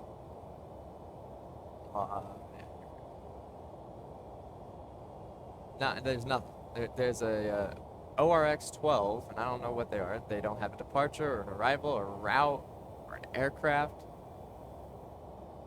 There's a 748 taking off.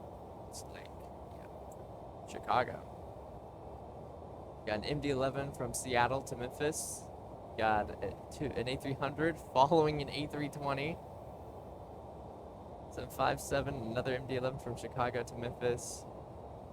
So there were a lot of MD-11s on last night. Just like MD-11 galore. Didn't expect that. What about LA?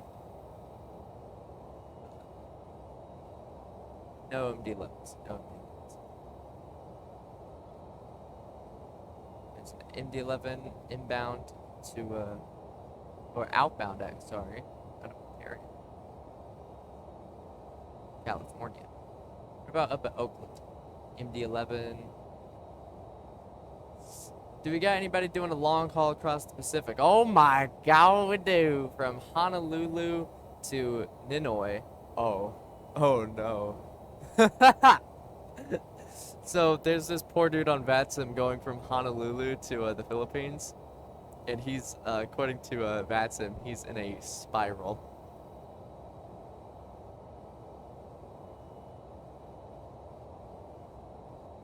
Take a picture of that.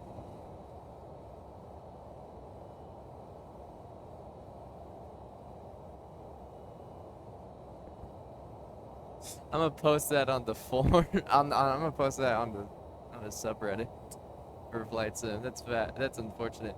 You got another dude coming in from Honolulu to Sydney. You've got a dude going from Sydney to Honolulu. That could be a nice plan, actually, for our first flight to Hawaii, the MD-11. Be nice if there was a passenger version. We've got... Yep, there is a long haul en route currently. Just left Oakland, actually. FedEx 6503 from Oakland to Narita. Got a long way to go in the McDonnell Douglas MD-11F. Oh, I say they just departed. They're actually at 29,000 feet.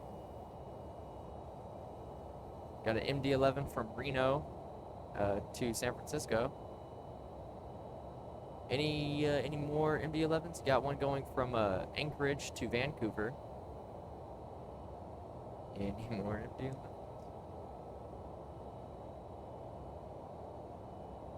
What about over the Atlantic?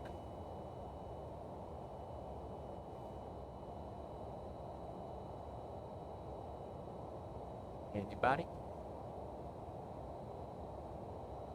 There's a Concorde. It's like a Concorde on every day. I mean, I'm not gonna complain, but like, God.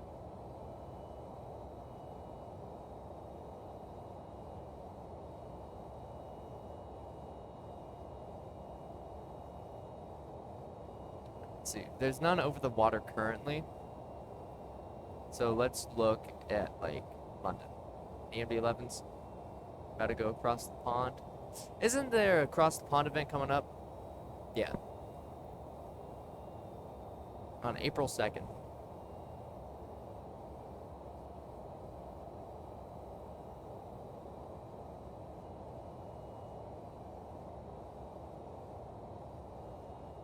What about in Madrid? Or in Paris?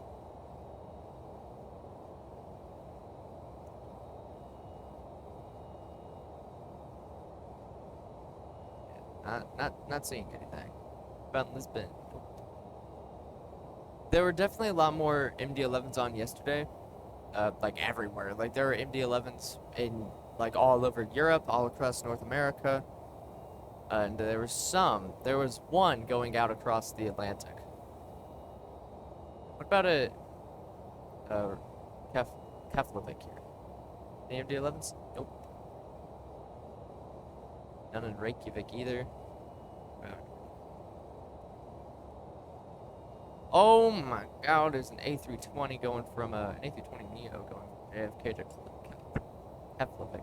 I can't pronounce it, man. All right, let's see. How are we? So far, so good. Let's sync these. I would just click up to sync it, but if you sync it, it'll not only will it sync it, it'll engage heading mode, and I don't want heading mode. Any MD-11s up north in Canada? Yes, there is. One from St. Louis to Narita. I think they just connected though because it shows St. Louis in the northern bit of Manitoba. Sorry, wait. I apologize greatly. That's not Manitoba. That is a... I don't know how you pronounce it. I've always pronounced it Saskatchewan, but watched Turning Red recently and it was pronounced Saskatchewan.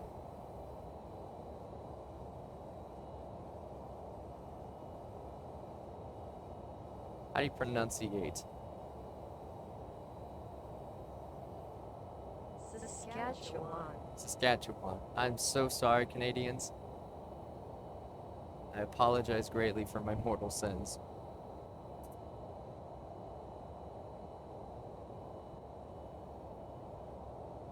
Alright, we're gonna take a look at the outside so you can see the night lighting. I wasn't joking when I said it looks great. Now, it would look better if the sun was completely low. It would look better if the sun wasn't doing whatever the heck it's doing to the ocean. Or I guess that would be the moon. Where's the moon? Dead. That's where. Got it. Yeah, the external lighting is great. The beacon and the strobe lights, they're beautiful. Loved it. You can get that logo light on. I think I was right about the logo light placement. Yeah, you can see it there. You've got your wing turn-off lights. Your your runway turn-off lights and your wing lights. And got your landing lights on too. On the front of the aircraft, which is different than most aircraft where the landing lights are either on the wings or underneath them. It's a very unique design to the MD-11 and DC-10. I like it. I like it. You got a thunderstorm. Turns on like all the lights in the cockpit. Pretty cool. The dome light, like how it fades in. Then, oh yeah, the overhead lights there, like the map lights, have them nice fade in. You can move them around too. Ooh, bank, bank, bank, bank, bank. Okay, it's just banking to try and line up with it. That's our, this is our heading, but this is our track. So it's just banking to get this in line with that. You can tell, it started banking, so I freaked out. And we got that one over there for the relief pilot. Aren't there like 4 seats in the MD-11? One there, and then, oh no? I thought there were. I thought there was like a 4th one over here. Apparently not. Okay. Let's get those off. So you can, this, like I said earlier, this is a very Airbus-like aircraft. All of these systems are automated. Like, I didn't click on a single fuel tank. A fuel pump, sorry. It does it all on its own. I didn't turn on or off the packs. It did it all on its own. I haven't done anything. It'll automatically stabilize the fuel tanks for to maintain a good CG. It does everything that it needs to on its own. Like, you can do all of it manually if you click the systems, which I'm not gonna do because I don't know what it'll do if I do. But if you click like the system here, it'll switch it from automatic to manual. And it's so cool. Like, if the MD-11, if McDonnell Douglas, like, the MD-11, I think, postponed, it either postponed or it killed McDonnell Douglas. But, it's such a great aircraft. Like, if you put aside its history and its derivatives history, like, you know, the DC-10's infamous history and the MD-11's its own infamous history with you know, bounce landings. Also, I need to go get my cat indoors because the sun's about to set and we got coyotes. So, be right back.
Anyways, like I was saying, if you put aside the history of the MD-11 and the DC-10, it is just a great aircraft.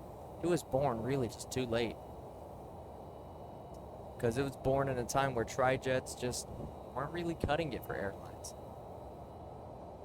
You know, the 3 engines, they weren't fuel efficient.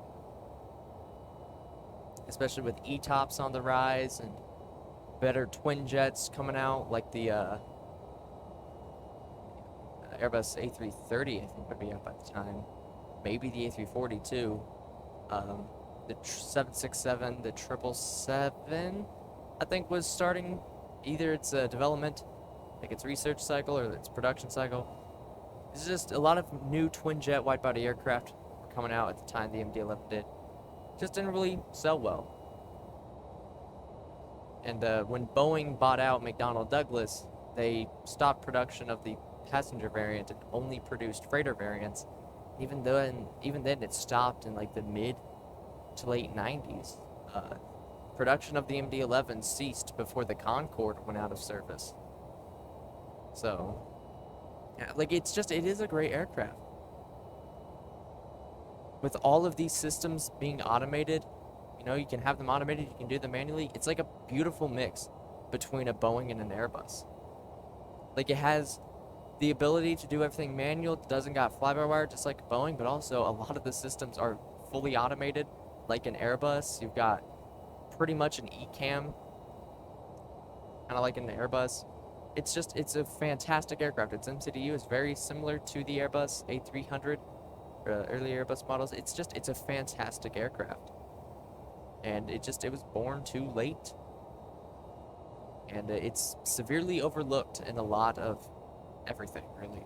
A lot of aviation, it's overlooked, especially in flight sim.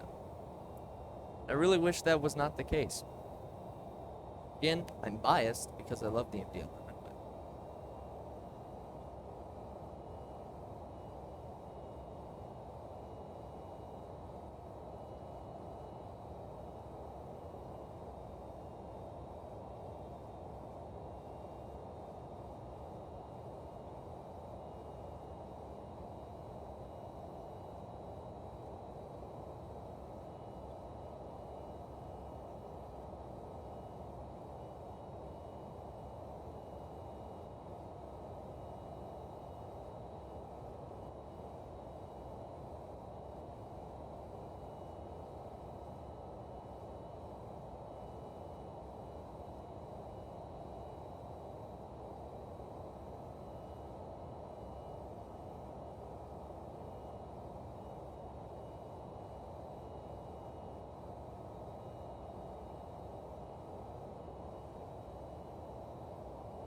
It's doing it.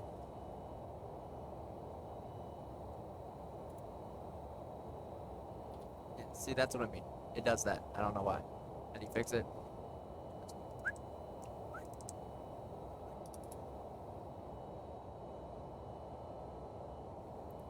Should fix it at least. No, you don't want to fix it. No. Yeah, it does that sometimes. That's why I want to wait.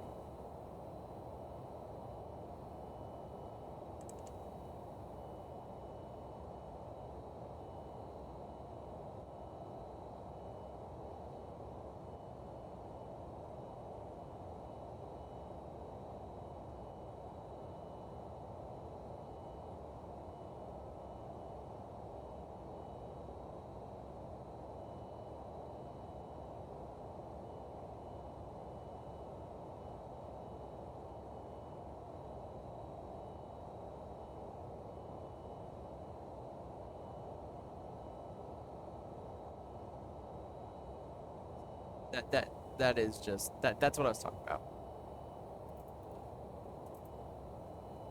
Don't know why it happens, but it does.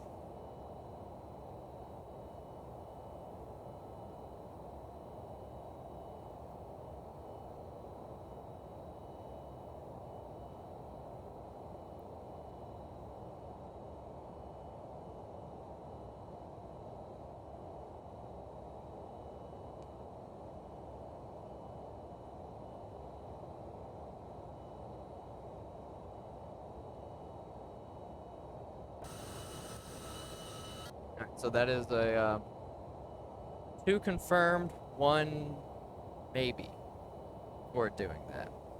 And it's very likely that it's 3 for 3. It typically only happens once per flight, from experience. But yet again, I haven't really done any long flights. This might be the longest, just depending. But, as of now, it's still under. But we still got 300 miles to go, so.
Okay, so there was a post on the forums of the MD-11 regarding that issue, and a member of the Rotate dev team said they said, thanks for reporting. We will look into it. If you encounter the problem again, please make screenshots of, if possible, a short video. Well, Rotate, do I got something for you? Alright, it's not a short video, but it's more like, as of now, 2.5 hours, but I will link this video on that form, and I will clip it. I'll put the little time link on it. Just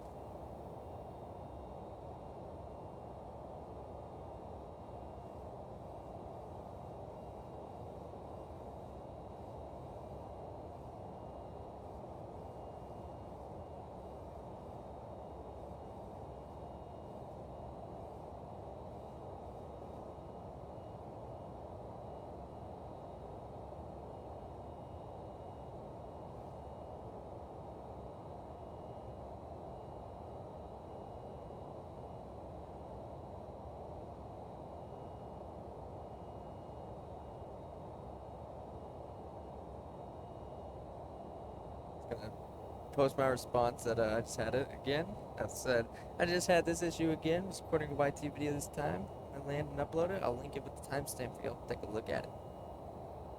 Because, like, it doesn't, I don't understand why it does it. Like, in my mind, it doesn't make sense for it to happen, but it do. But, I mean, it's not horrible. You just have to pay attention. Look at this. Just the external lighting is fantastic. Let's take a look at some ground shots. You can get that weird gyrating mess. Like, it doesn't, I don't know why it does it. No logical reason that I could think of. It just does it. And it's very easy to fix. You just gotta pay attention.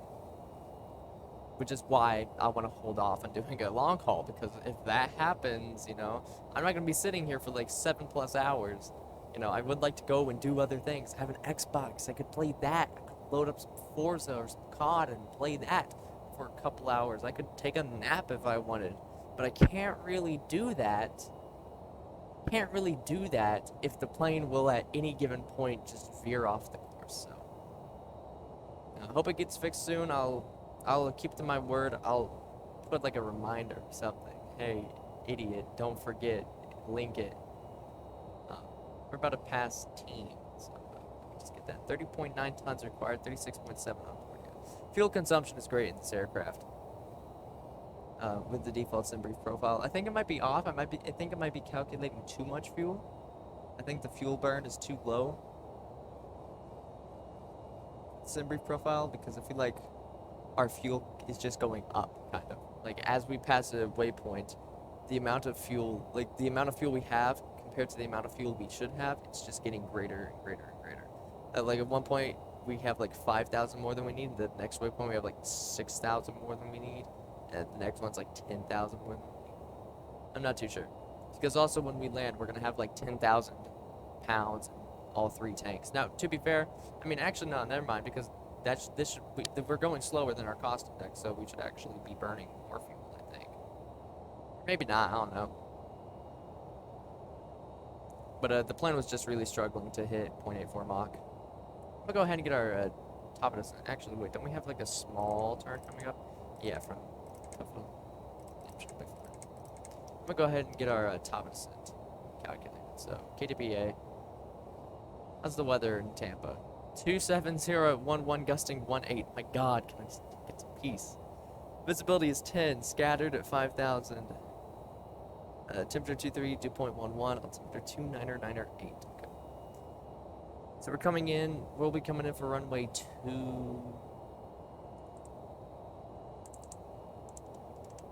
28, runway 28. So airport,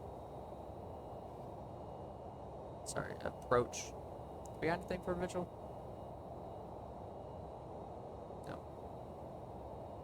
Yeah, well, to be fair, this wouldn't, like, this would kind of be, yeah, like, this is just for specific, Are we gonna get it twice in one flight? If so, that'll be a record. Flight director's hopping to the left now.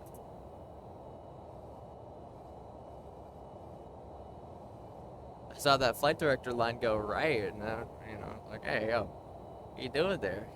What are you doing there?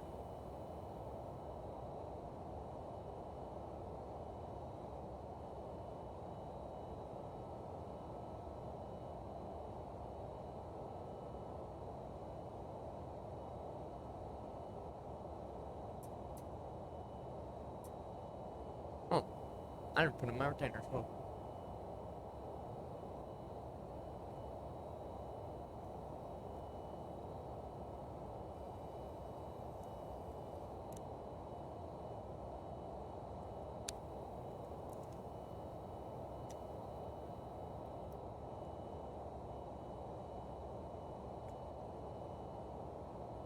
Go. I'm very excited actually to see what the next Rotate project is. If I were to recommend a project, hey, could y'all turn your MD-11 into a DC-10? Got most of the model done. Or, like, make a DC-1030. I think we'd all appreciate that. That has, like, the least amount of changes in it. But a DC-1010 would also kind of be cool. You know, it's just a DC-10, like a DC-10. Not necessarily, it doesn't have to be by Rotate, but considering they've made, like, the only ever MD-11, it's just, if there is ever going to be a DC-10, I feel like this is going to be a base model for it. Oh yeah, top of descent. Never got you. We'll just go off of you with the altitude, the final approach. 1,600. We'll go 2,000. No,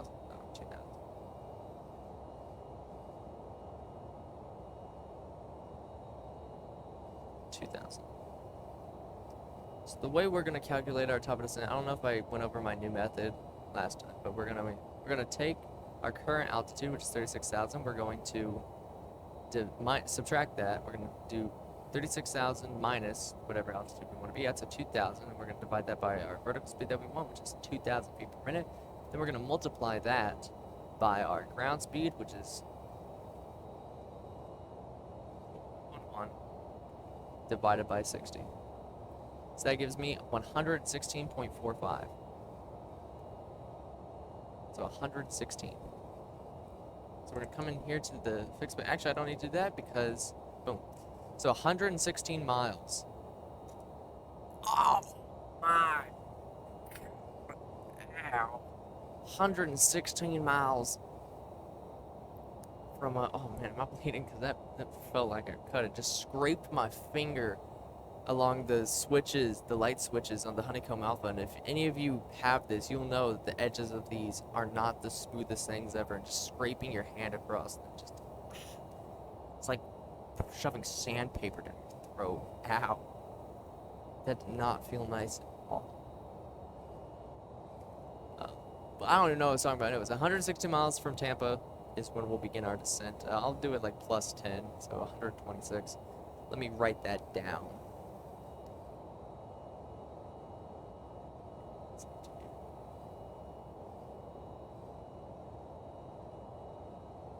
Actually, what I could do is, and I'll do it actually. We'll set the plane up for an RNAV.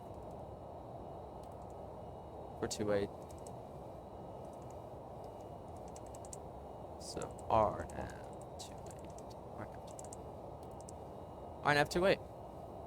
Sir. Got a lot of discounts there.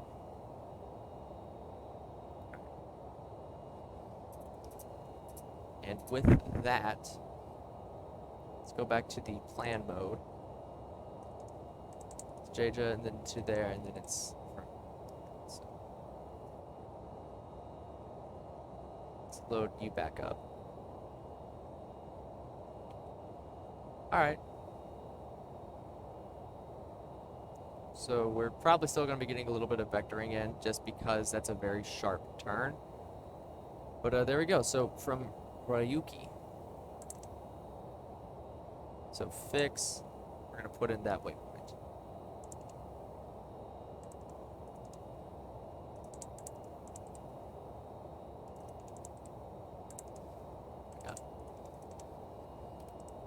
There we go. So 165 miles from you. That's what we'll, that's what we'll descend. 126. Now, because we now have like a proper final approach fix, we'll do 126. No stars though. No star. I wonder, could I get...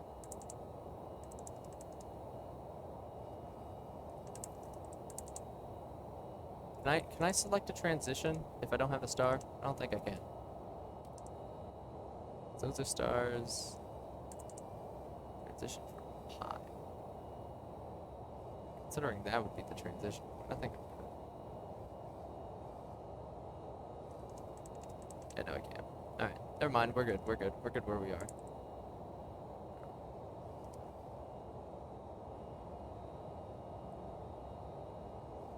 116 miles from you. I'll even put that in. Hey, that was for my earlier flight. I didn't know you saved. Huh. It's unfortunate.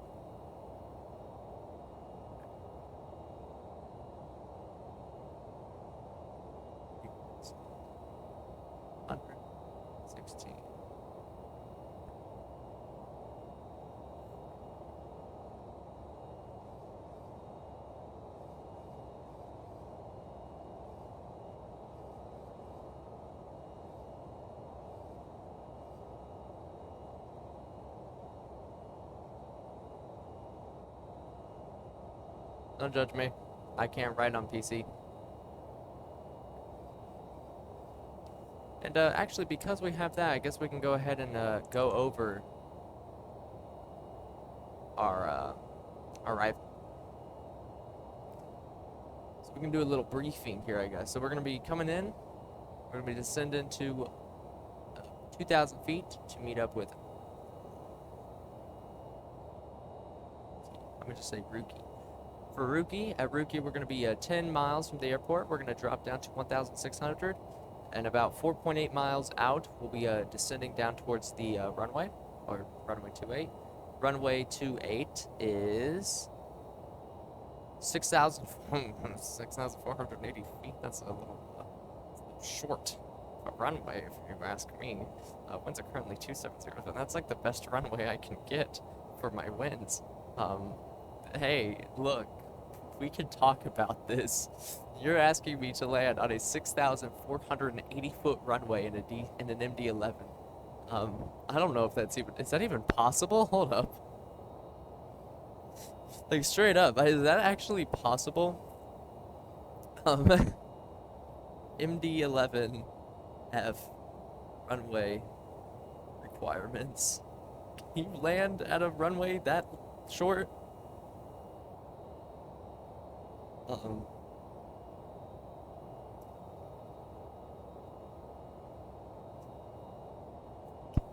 Like, can you even land there?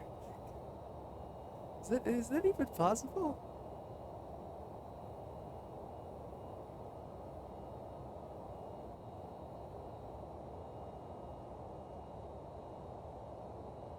Gotta scroll down to 3.0, to 3.3 even.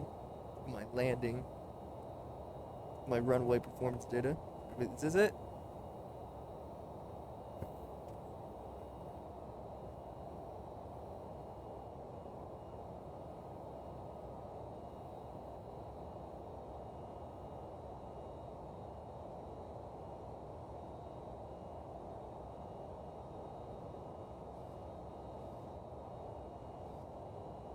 That's for takeoff. Where's the landing?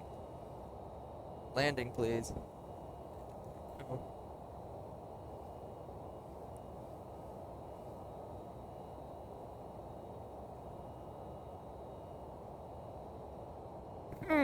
So, okay. What's our landing weight gonna be?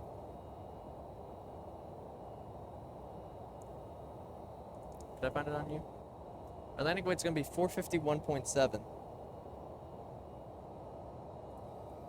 So about you going up to sea level and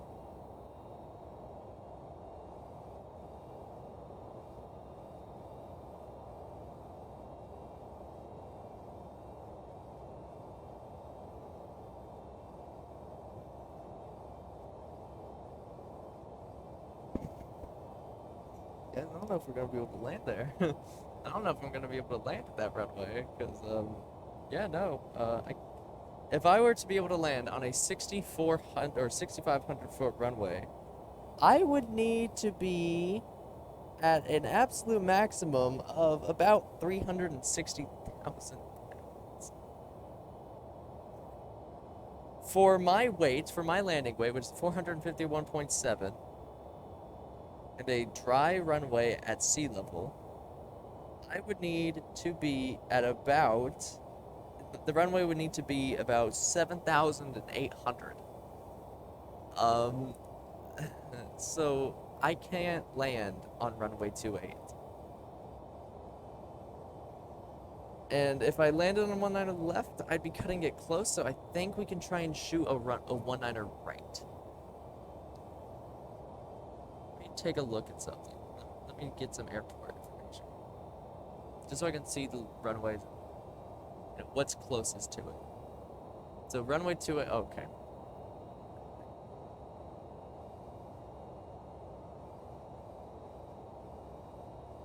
What are the winds?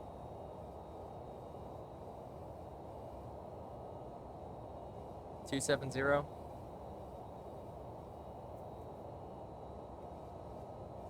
So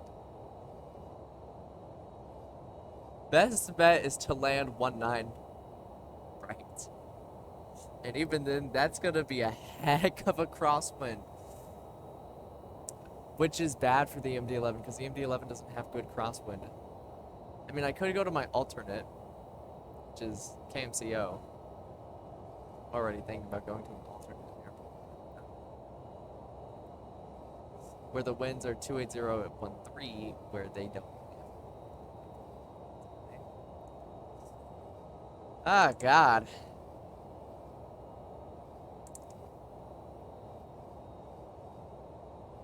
Yeah, okay, I guess our best bet is to, just because of that crosswind component, we're going to be shooting 19 right. So, let's, get that out. Arrival, and, we'll shoot a, RNAV. 19 right.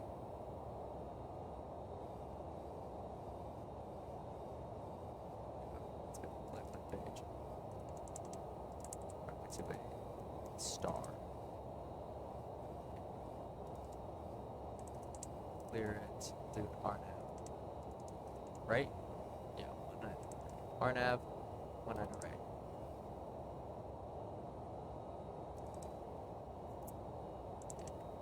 That discount. So it gives us about 160 miles. Alright, so it's 3,000 feet.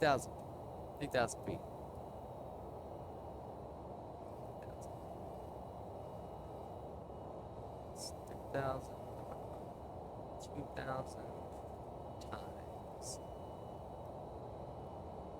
400, 160, 110 miles from Mara.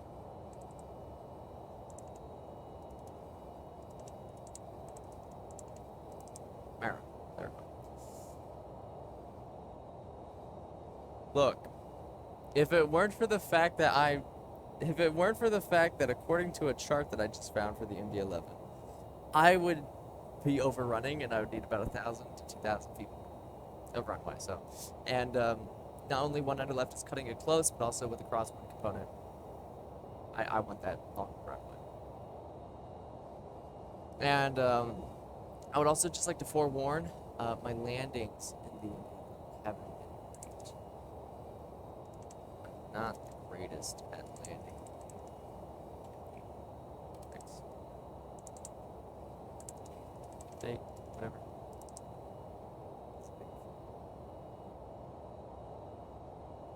Doesn't seem right.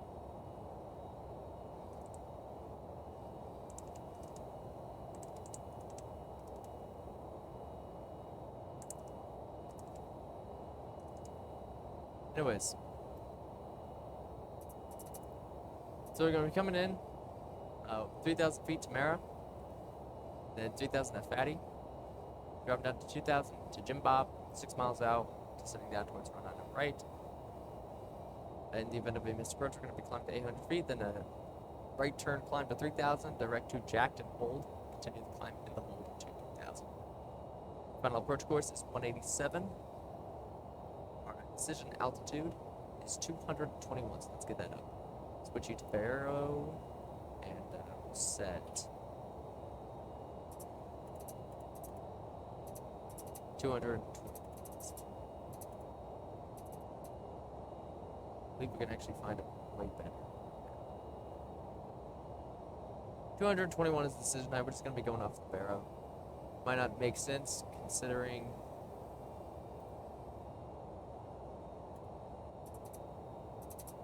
we have a radio altimeter, but yeah, it's whatever.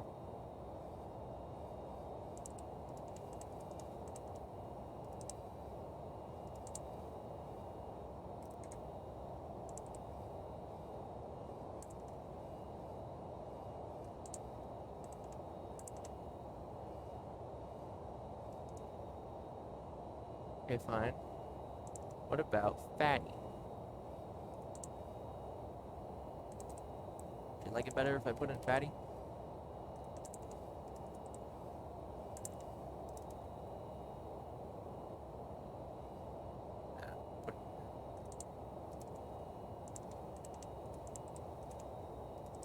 Even though it doesn't really seem to be up. Yeah, it's not. Why? Put it in. Aren't supposed to discount.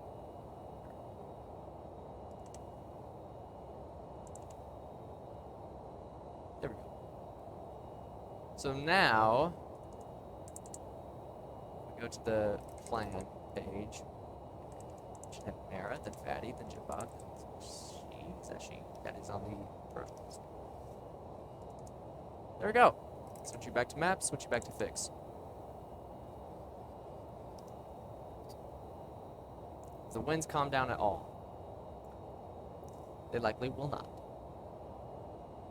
Which is unfortunate.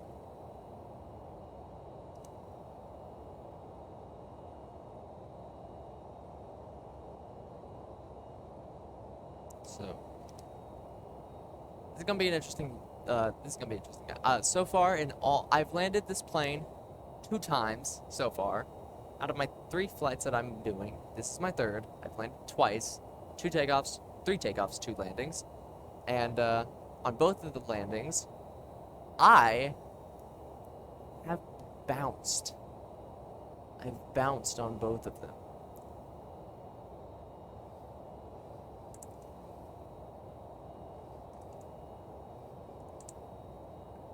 Let's go ahead and say you to 3,000. It's be a long, continuous descent from 110 miles, of which I will go ahead and good. Minus 2,000 feet per minute. So yeah, I bounced on on both my landings. It wasn't bad. All right, it didn't end badly at all. I touched down. I kept my nose up. I touched down. The main wheels went back up off the ground, and then they came back down, and then the nose slowly went down. So, because I know the MD-11, it's difficult to land. It's difficult to stick. And it is known to bounce. And I know in the event of a bounce, I mean, in really any aircraft, you shouldn't do it, but especially in the MD-11. If you bounce in the MD-11, again, any aircraft, but specifically the MD-11, more important, do not put the nose down. Matter of fact, just keep that nose where it's at. All right. If you think you've bounced, if you think you've touched down, even if you haven't bounced, if you think you've touched down, keep that nose up. Just put out the reversers, make sure the brakes are working, make sure the spoilers are out, and let your airspeed dwindle down, and let that nose slowly by gravity fall onto the runway. Do not just go neutral and let the nose just plop down. Do not push the nose down, because in the event that you have bounced, what you're going to do is when you push that nose down, or if you let go of the yoke, or if you push that nose down, you're going to slam back on your nose wheel. When you do that, it's going to be a horrible mishmash That nose wheel is going to hit. It's going to slam the main gear down, which is going to cause the nose gear to go back up. And if you're unlucky, you're going to bounce again. And then that whole cycle is just going to go over again. The MD-11 had a very serious crash because of that. In Narita, actually. The pilots, they touched down, but they touched down hard. They bounced. And the first officer, who was rather inexperienced in the MD-11, thought that they were still on the ground. He thought that the main wheel was still on the ground, so the nose just needed to go down. So he pushed the nose down. And when he did that, the nose wheel slammed back down onto the runway, in which the main gear slammed back into the runway with so much force that the nose wheel went back up, and the plane had enough force and energy to where it went back up into the air, slammed back into its nose wheel again, slammed back into its main wheel again, went back up, and then slammed back onto its main gear with so much force and so much stress that the main gear collapsed into the wing, causing a fracture and a fuel leak, which caused the fuel tanks to, especially on the left-hand wing, to explode. And the left wing dipped down and impacted the ground, and the plane rolled over onto its left side, skidding off the runway. So I don't know how a lot of times managed to go into a serious, depressing topic, but I do. But yeah, it's just be careful when you're flying the MD-11. It was after that and I believe a crash in Newark, actually, or the other way around. Airlines, like UPS and stuff, they started doing a bounced recovery training, whatever, for the MD-11, where it's like it pretty much teaches you how to, in the MD-11 specifically, how to recognize that you've bounced and what to do if you have bounced. For some reason, the plane wants us slow, but I don't want us slow. So I'm gonna lock us in at 280 knots.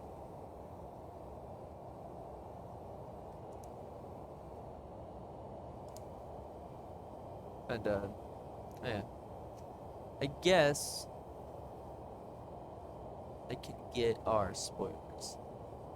Actually, we won't want the spoilers yet, but we are going to get that auto brake on minimum. Let's take a look. At our approach here, we're going to be doing a flaps 50 landing. So VAP will be 156, VREF 151.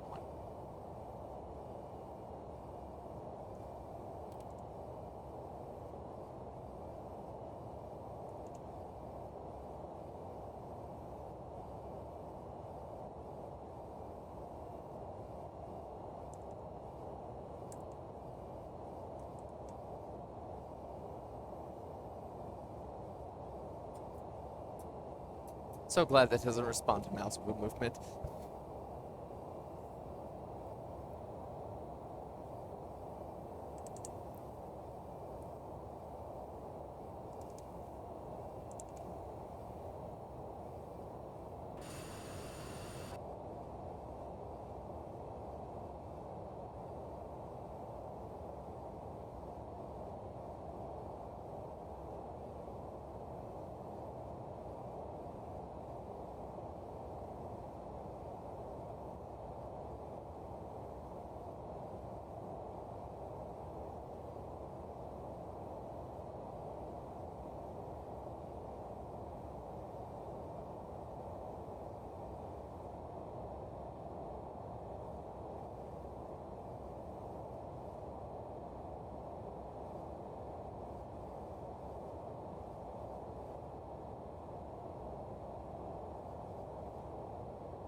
How's that MD-11 doing out of Honolulu? Are they still, it's getting worse. It's getting worse. It's getting worse. They've done 1, a 2, a 3, and are on their 4th spiral.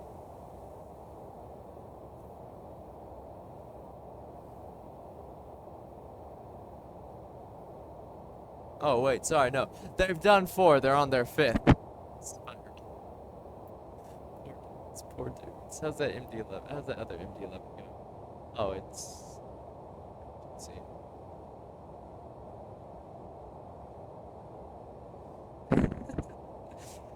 Oh man, I feel bad for that dude. Luckily he's not. Ah, well actually I feel even worse for him because he's not far out. They're not far out of Hawaii, but they are they haven't fixed it, so they probably don't even realize what's happening. Meaning, I would feel so bad if they like went to take a nap, they wake up, their plane's just it crashed into the ocean because of they ran out of fuel or something. Wait, no, they can't. They're on VATSIM.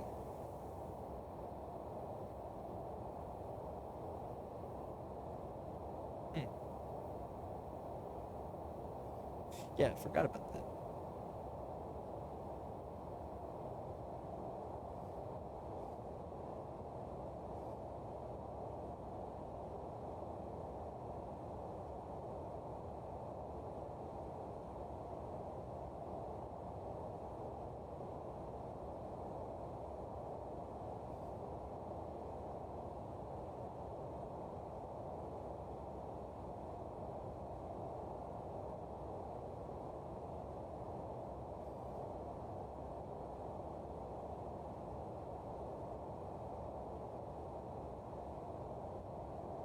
Wait, how are they even in that spiral? Would an ATC notice? Oh, unless they're Unicom. Are they Unicom? Yeah, they're Unicom.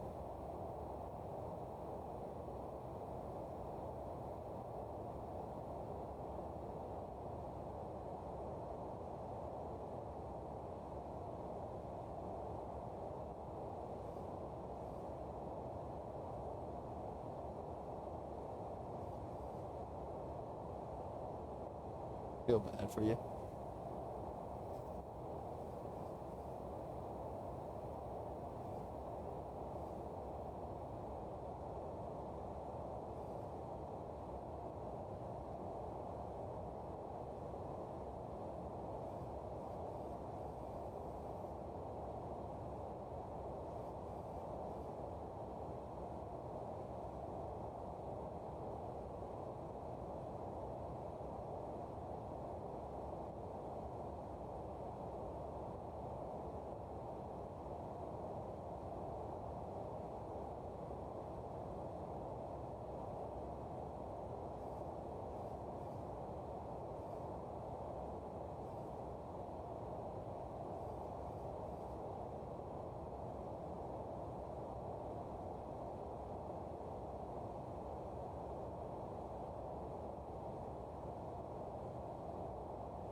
Start transitional altitude, so let's set the altimeters 2998.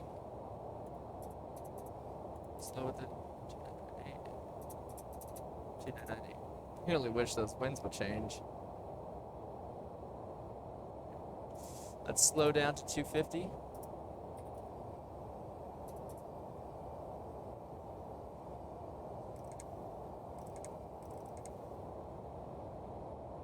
So actually, because we're coming in on 19 right, we don't really need any vectoring like at all. We're pretty lined up. Now, real quickly, I am gonna look up how you do a I'm gonna real quickly look up MD-11 RNAV approach, because certainly the PMDG MD-11 had an RNAV.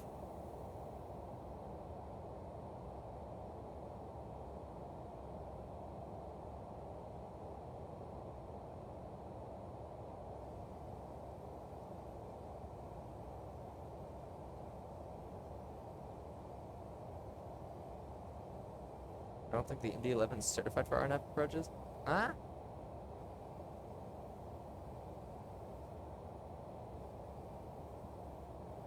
Yeah, I was gonna say, I'm pretty sure it has pretty sure it's certified.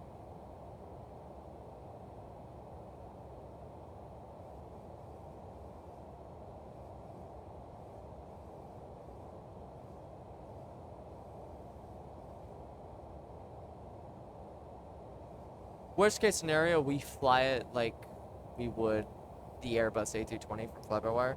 That's worst case scenario. Not ideal, but I mean, what are you gonna do, right?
Oh,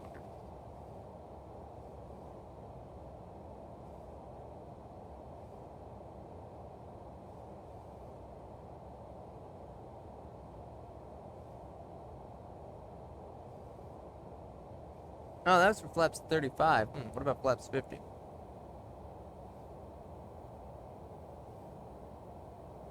Oh, even with flaps 50, I'd be really close. I'd be riding it. Like, I would have to have spoilers out, flaps full, thrust reversers max, auto brake max. I would have to be on those brakes, just pedal to the metal to stop in time. Because looking at it, it's like literally right on the line between. Well, actually, no, wait, no, because it's 6,500 feet almost. Yeah, no, I can't do it. I would need to be like. I need to be like 10 tons lighter at the least to be able to do it. At least. Oh, wait, no, sorry. Yeah, wait, yeah, no, I'm right. At least 10 tons lighter. To just barely make it. Below 10,000 feet. Oh, we're gonna get the floodlight on for the overhead there. Those landing lights on. We'll get you guys all on.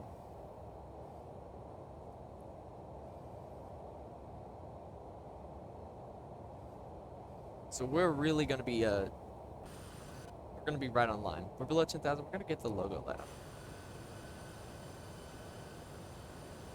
I feel like that logo light should be able to illuminate more of the FedEx. X. FedEx. Fex. You've been downgraded. FedEx. You're just Fex now. Sorry. I don't make the rules. I just jostle my yoke. Oh man, is it just me or if the wind's gotten worse? 26010 gusting 22. 10, 100, temperature 22, dew point 12. That was a great stretch. Oh my god. I'll be coming into lane soon. This is gonna go interesting. So like I said, I've already made I've already bounced this aircraft twice. So now throwing in like 10 to 20 knot winds with it, right? Yeah, 10 to 22 knot winds with it. Like direct crosswind. This isn't going to be great. This, dare I say, may be a bad landing.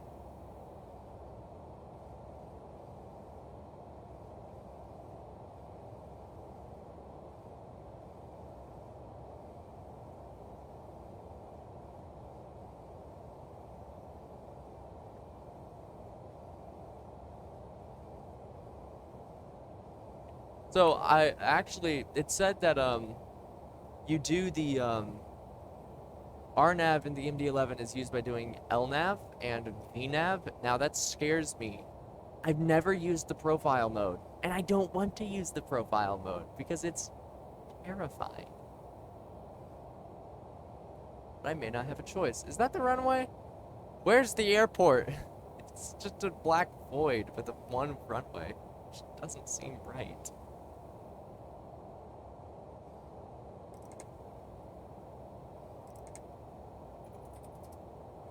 Let's start slowing ourselves down to 220. I actually scratched that 210. Let's go to.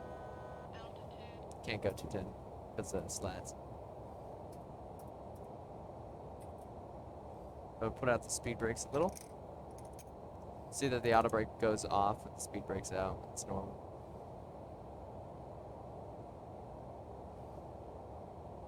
What did I meant this? 2000.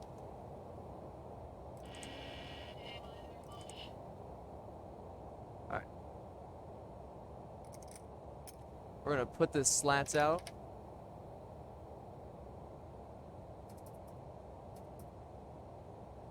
Scratch that. Let's go flaps 15.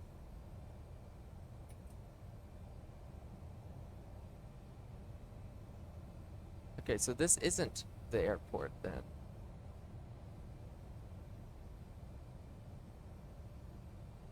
So where's the airport?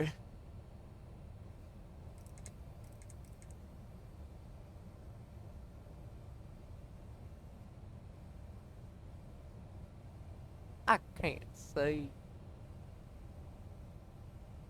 Alright, let's take a look at you. And spoilers are armed. Lights and landing lights are on. Let's get that nose light to land. Let's get the runway turnoff lights.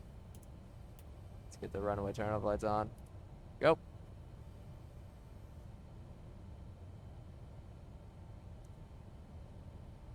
I'm just expecting the airport to just boom into view.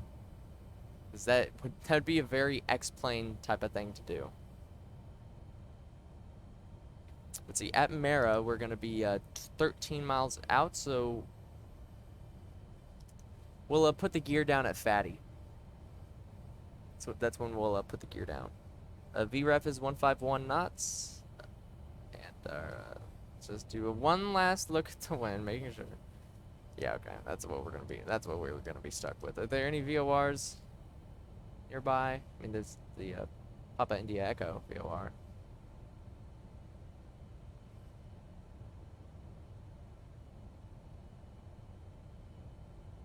I could get vertical guidance with the ILS, but I think I'm good. Because I do want to try a VOR, an RNAV approach. Ah, there we go. There's the airport. Like, yeah, I was right. I do want to try an RNAV approach. VNAV is actually implemented into the A320 with experimental, but as far as I'm aware, RNAV still isn't fully modeled. I will try in my own time. I will try an RNAV approach in the 737, and maybe we can do an RNAV here in the Rotate MD-11. Like there are issues with VNAV, but you know, hopefully we'll still be able to do them. And I actually am gonna get the VOR frequency in as a, you know, just in case RNAV doesn't work, I can just swap over to that. So radio nav 19 to right, 108.5. 108.5 slash 187. Slap that in to the course. There we go.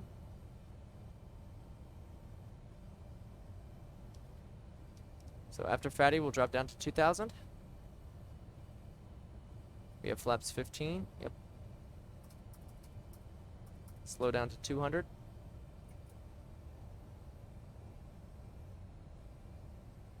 Let's actually slow down to 190.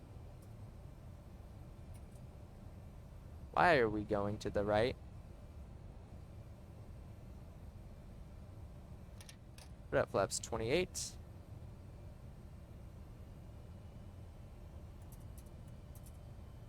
And let's put the gear down.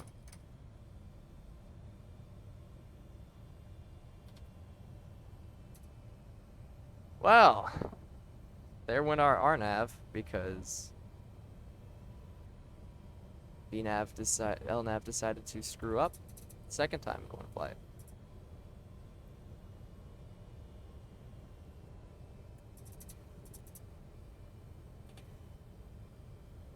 Just get you actually.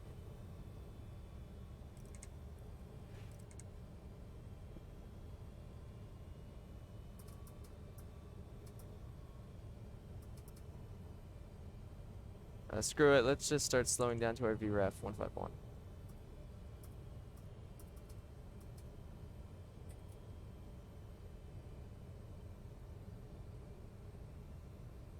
Flaps 35.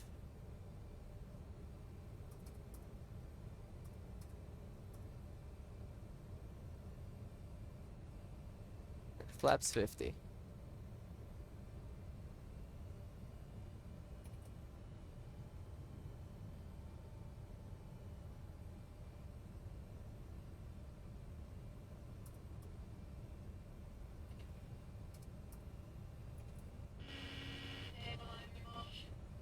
So also according to Captain Canada, we should have a good trim to have is 6.5 on landing. We're gonna get you to the config page. This is not gonna go well. Should I set you to? Yeah, I'm gonna set you to FMS speed. We're about to stall.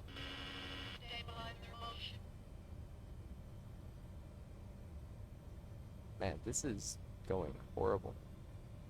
Oh my god. It's like it can't speed up. It's not really trying to speed up.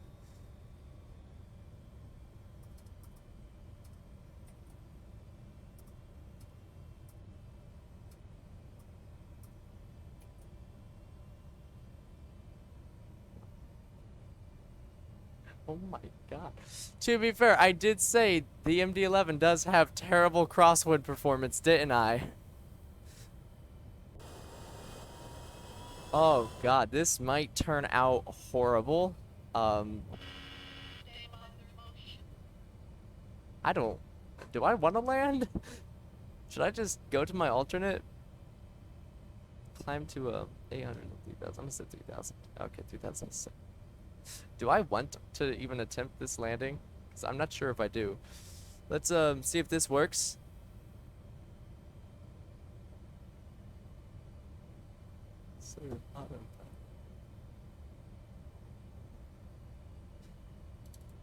Alright, so that does kill my auto throttle.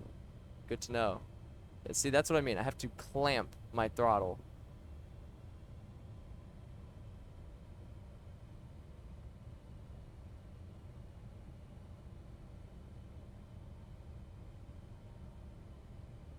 I don't want to land.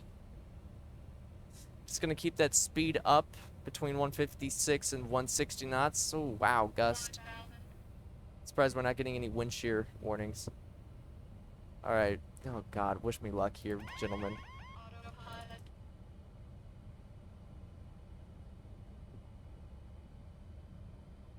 Falling way off that glide slope. Oh, my God. Can you pull up? Get some trim there. Oh, shut up, phone. Now is not the time. Get silenced.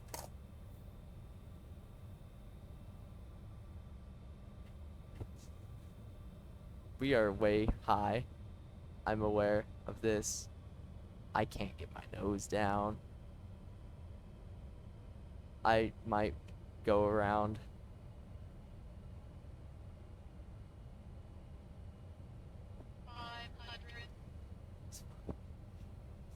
We're fine, we're fine, we're fine. We're just gonna get a GPWS warning. Sync rate, sync rate, sync rate, sync rate, sync rate, sync rate, sync rate, sync rate. Glide slope. 20, 10.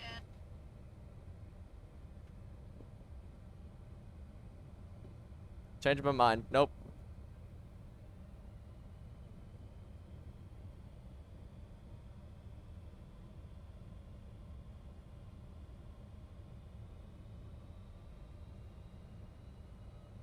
Going around.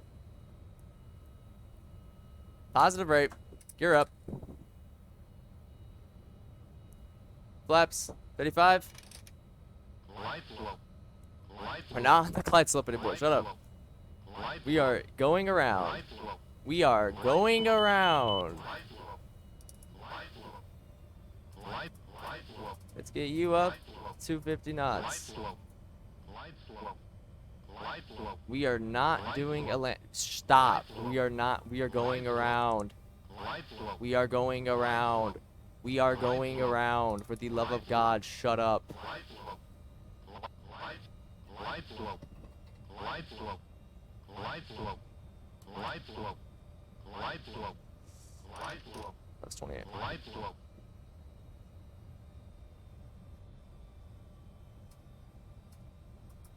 You should really be able to set a speed higher than that without it locking on you. Okay.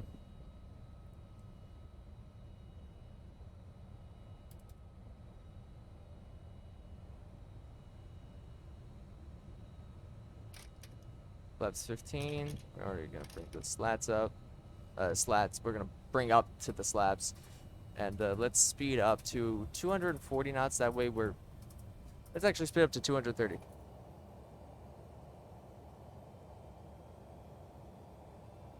Okay. Check altitudes. Now we're good. We're good on the altitude.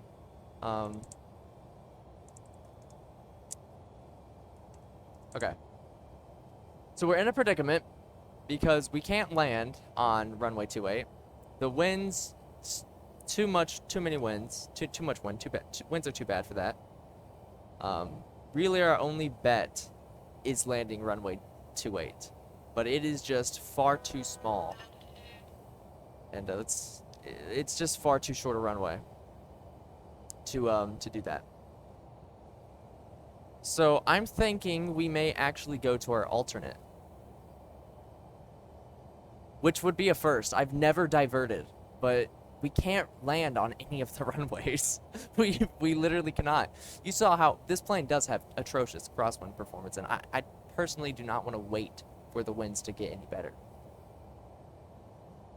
Because we can't land at runway 28 because it's too short for the MD-11 for our weight. We could dump some fuel, but I'm not going to dump some fuel just to be able to land on a... Like, we're not in an emergency. Our best bet is to just go to our alternate.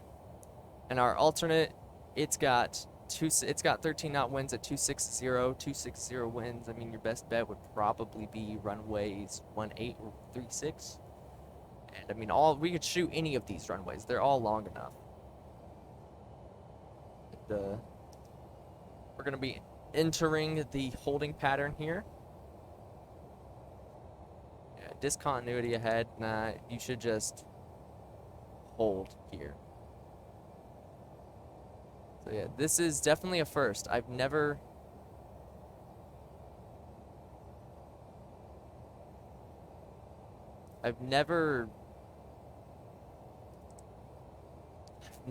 had to hold. Never been in a holding pattern. I've never gone to an alternate. Gonna be left turn. Let's see what it does. But is it actually gonna stay in the hold? 'Cause it might not.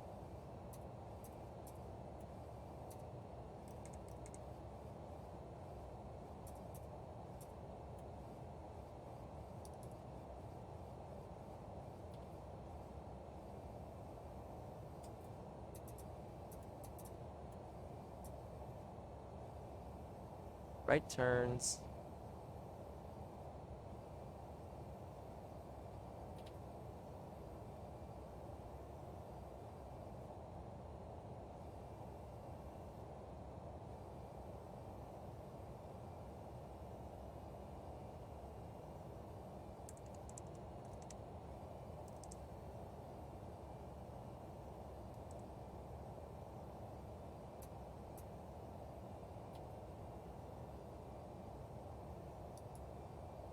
You follow the hold correctly? No, you won't. It can't do it. It can't do holds. Oh yeah, that's also a bug. The heading bug can't do that. It will not go past 360 or 00. You'll see what I mean. If I set the heading to 355, but if I set the heading to 355 and then I try to go to heading 050, it will, instead of going right, it'll go all the way around. Okay, so yeah, I think we gotta go to our alternate. I think that's our only. I think that's our best bet, heading to our alternate airport. Wasn't at all intending this, but no, direct to Lima Alpha Lima. To Lima Alpha Lima, direct to Mini. Then KMCO, star, 36 right.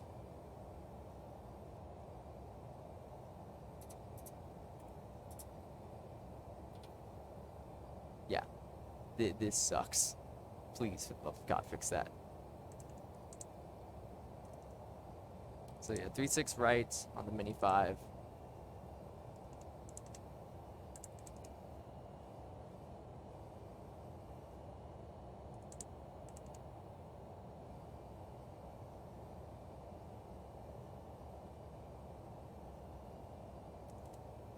Just insert that.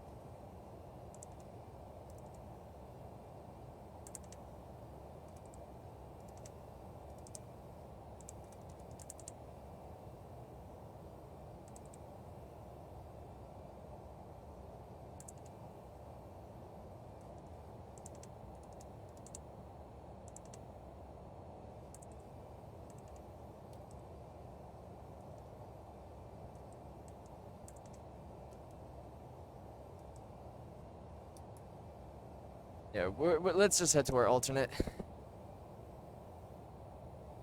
Best bet. I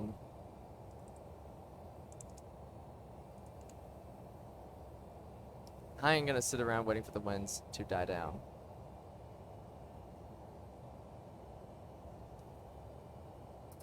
It says for us to climb to flight level 130.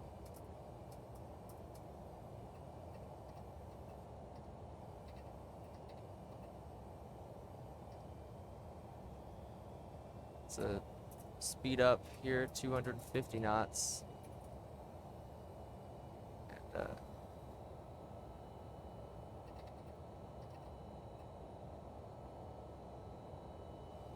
slats up.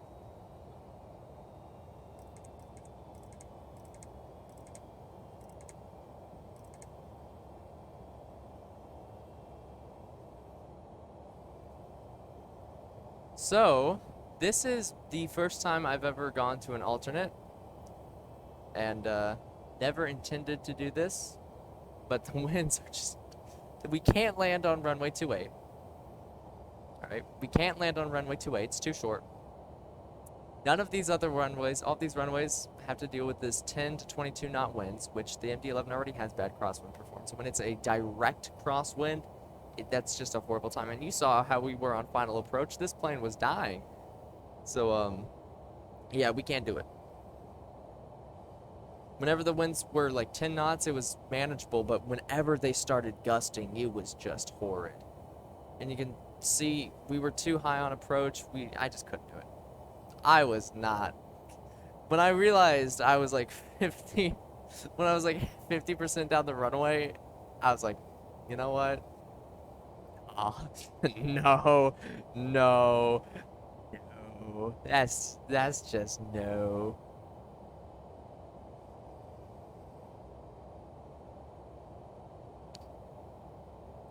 So, we're instead going to be trying to shoot. Let's just get rid of U too. We're gonna be coming in for a U.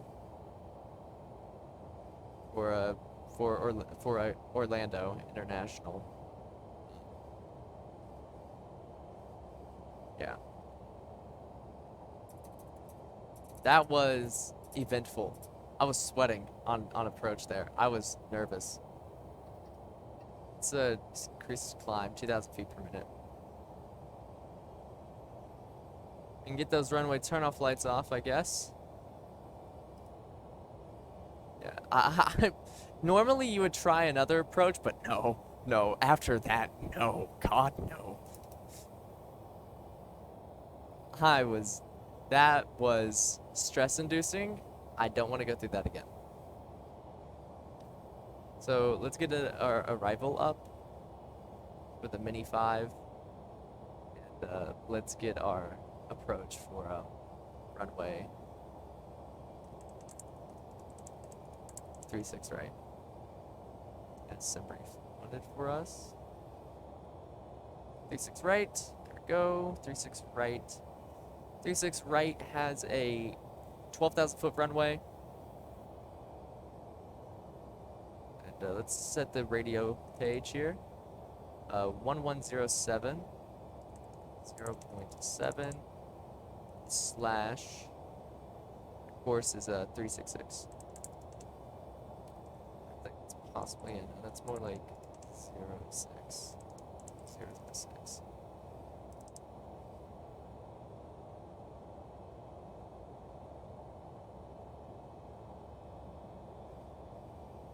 So that was the heading bug. Literally the heading bug.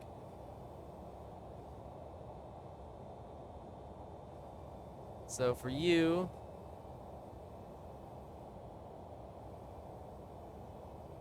we want to be at Mini, or Andro, sorry, at Andro, which doesn't exist. But we want to be at 250 knots at 13,000.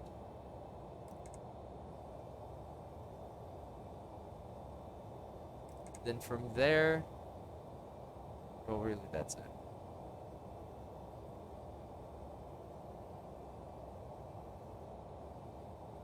From Orlando, oh my.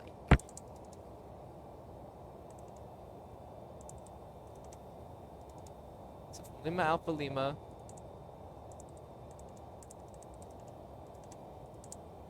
Lima Alpha Lima to Mini, to Unity, to War, to Tram.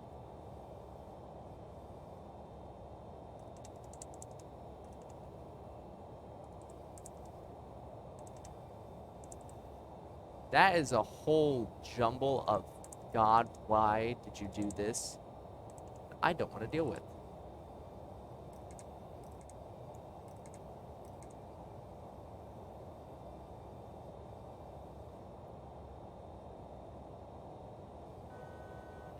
We're past 12,000. We're gonna bring the landing lights up. Get that. Keep those on though. We'll get the nose light on too. Turn the light. So that was interesting. Oh. Let's get this on speed mix.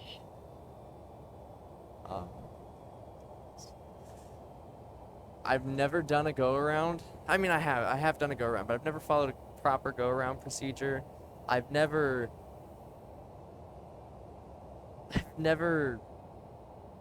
gone to an alternate. This is the first time I've ever felt as if I had to go to an alternate airport in a flight sim. So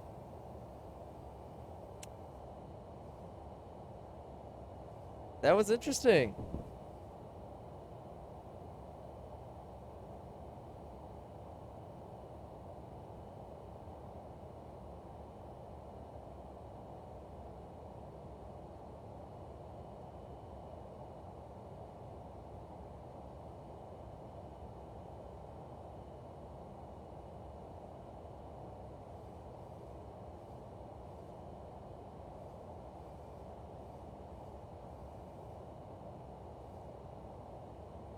God.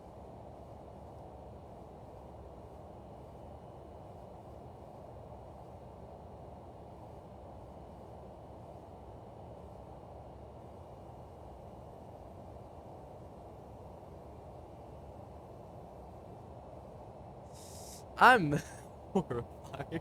I'm not gonna lie. I'm scared. I'm scared, y'all.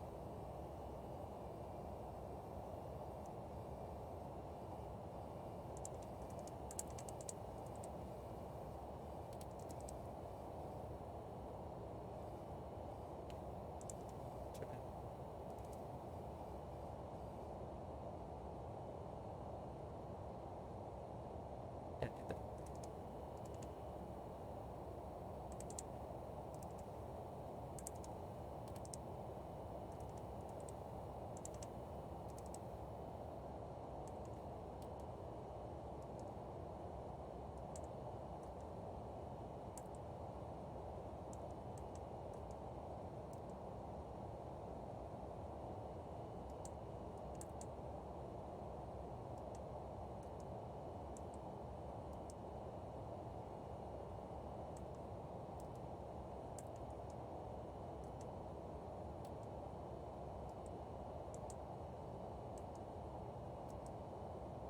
Not in database?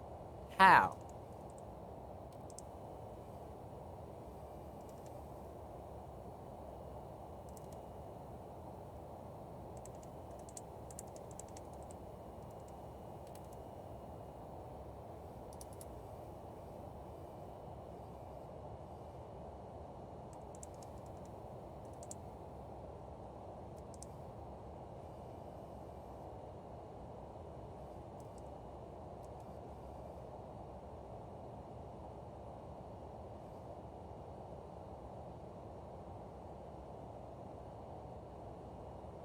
I'm ready to kick her into heading if I got to, man. Just go here.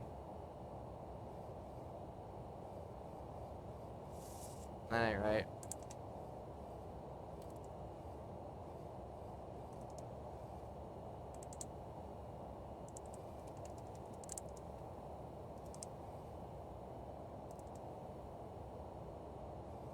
It's like it's wanting to backtrack afterwards.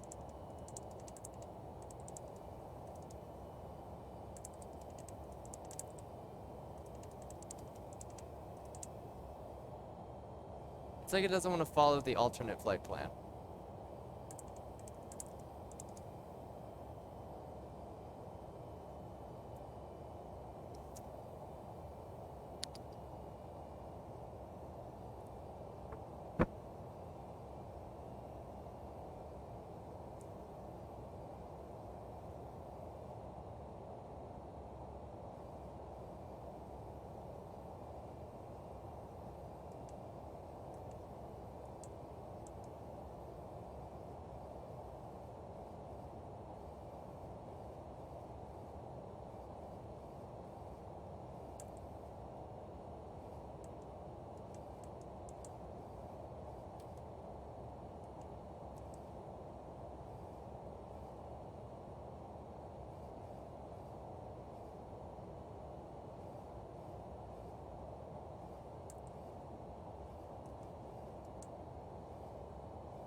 The wind's any better at Orlando? 26013 still, 2996. 2996, set you on the backup too. Go.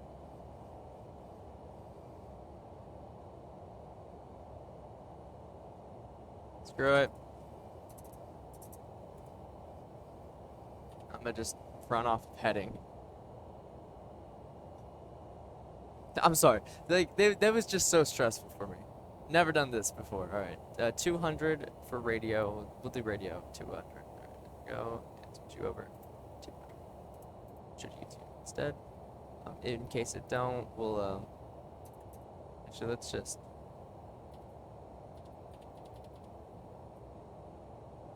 I'm sure it's fine.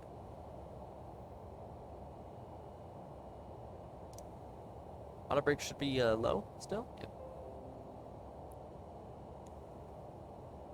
Is that dude in the MD-11 still doing loops? Oh my god, he still is. I feel really bad. I seriously do, but it's still so funny. Oh my god, somebody has a 717. They're doing island hopping along the Hawaiian Islands. It's pretty cool. Where's that dude out of Oakland? Whatever happened to him? He doesn't exist. That dude from St. Louis to Narita is still good. People are taking off in the MD-11 and it's just...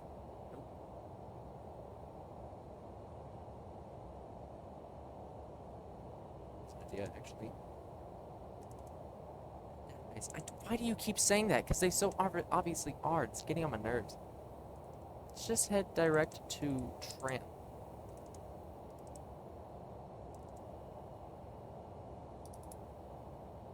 And then from there, from Tramp, Star, I guess, ILS. That's to KTPA, you idiot. Stop trying to go off of my freaking flight plan from my normal flight plan. Just stop. Don't. I guess we better start descending. I think it was like 5,000. I have no idea. What altitude was it at? 5,000 tram.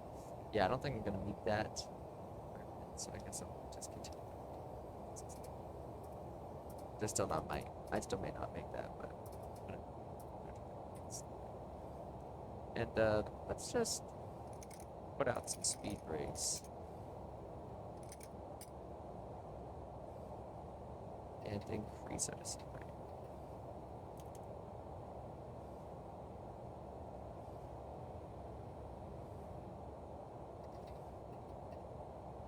Let's increase it even further.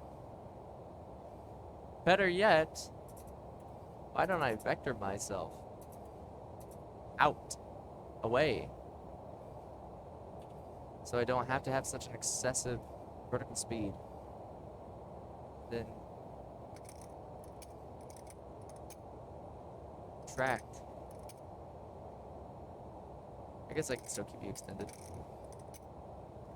Now, as we cross through 10,000, landing lights back on, logo light back on. Let's get the runway turn-up lights back on. Let's get the nose light on to landing. There we go.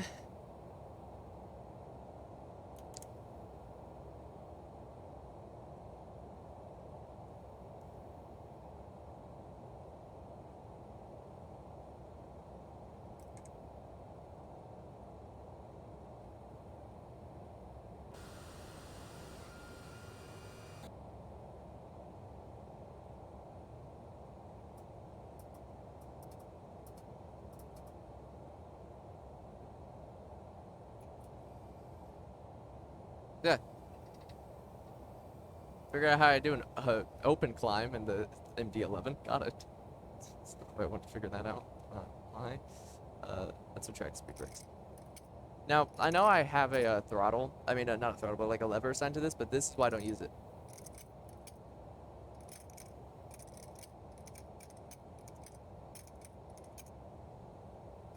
Yeah. It's very finicky.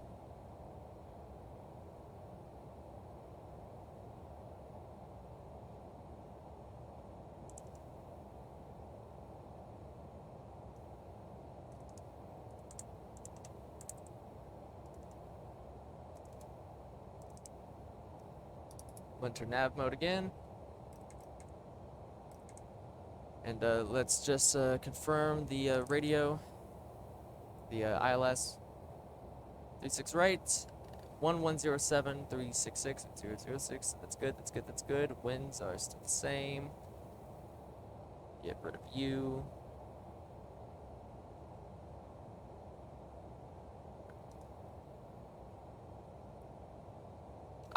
Look. I wish I could tell you what hell is going on here? But I don't. I may have messed something up. I don't know. There's not really a secondary flight plan, unfortunately.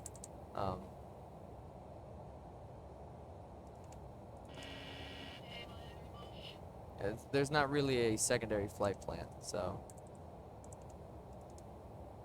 I don't know. But it also just doesn't seem to really care about, you know, the alternate. As I click enable alternate, and it's just, I mean, maybe new destination, KMCO.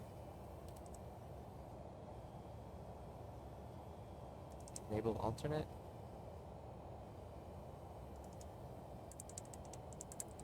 KMCO. ILS 36 right. Yes, sir.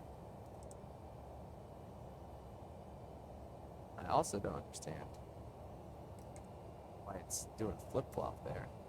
I don't think that's the thing to do a flip-flop. You're not. I don't understand this plane.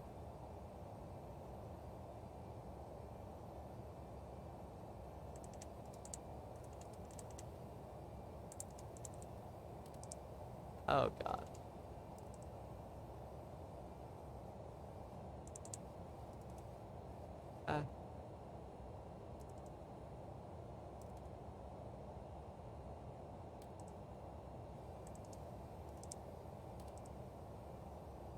Alright. So I think I got it. It's hard to tell. Hard to tell. 4,000.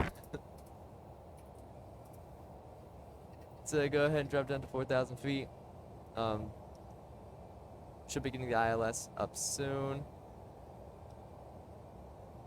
Putting out the slats just to try and keep myself slowed down. Set to 4,000. 3,000. Alright, so hopefully this will be way more stabilized.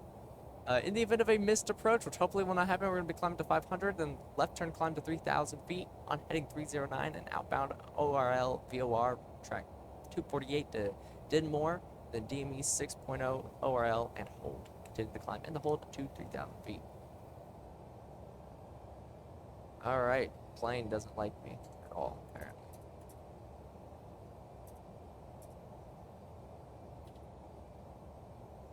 Oh my god, can you just turn to the rotate, for the love of God, fix that. Like, I don't want to dish on you, but like, Jesus, that needs to be fixed. You cannot make a plane that doesn't have a working heading hold. You can't. A heading hold is a key part of literally any flying, any commercial IFR flying. You need to have a heading bug, and it can't just be like, oh, hey, you want to turn to the left? You want to turn past 360? I guess you better prepare to turn to the right. You just can't do that. And gear out. Sorry, that did just annoy me. It's really annoying. Like, I'm not trying to get mad. I'm trying to stay calm at that, but it's just like, really? Like, it's just so overtly annoying.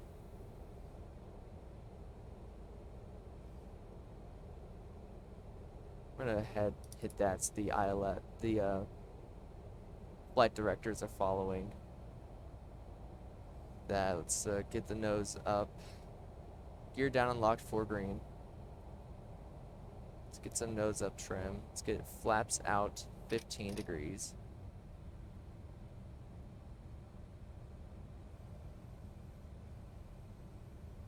Let's make rid of it. Flaps 28.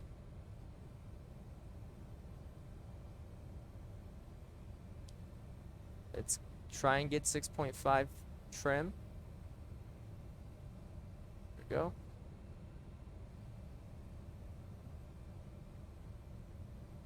Let's get flaps 35.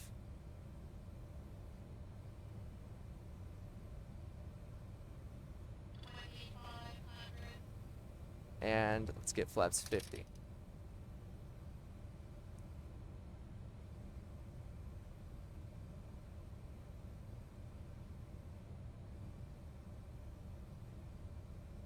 Do you work? No, I can't use the electric trim motors on the wheel. On the thing. The one thing with this trim setting is it really makes nosing down difficult because the plane just wants to pull up.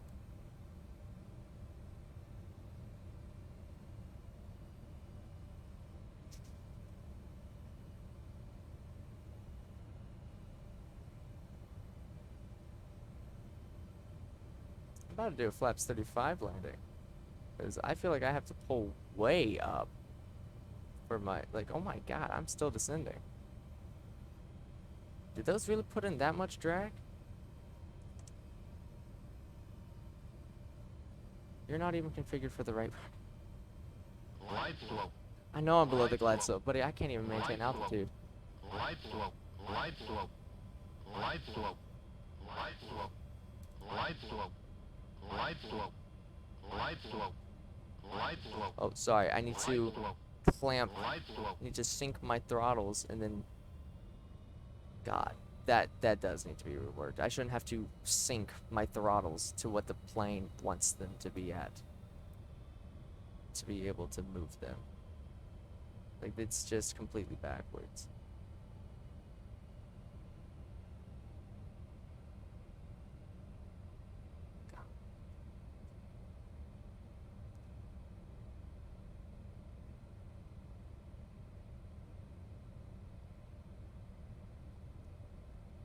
I think the VREFs for 150 knot for 50-degree landings really needs to be reworked because I feel like that it's trying to go way too slow.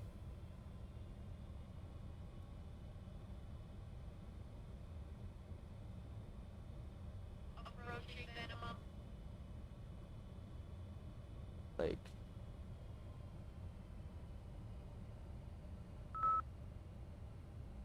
200. but up. God, rudder. 50. Glide slope. 20. 10.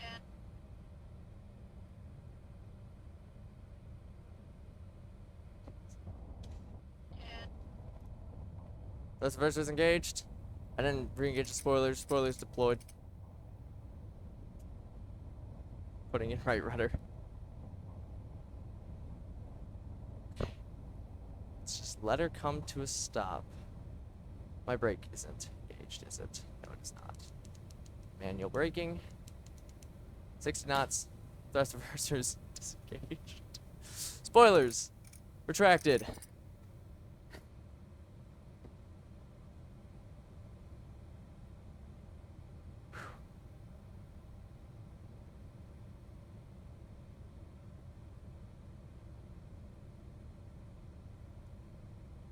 And we'll vacate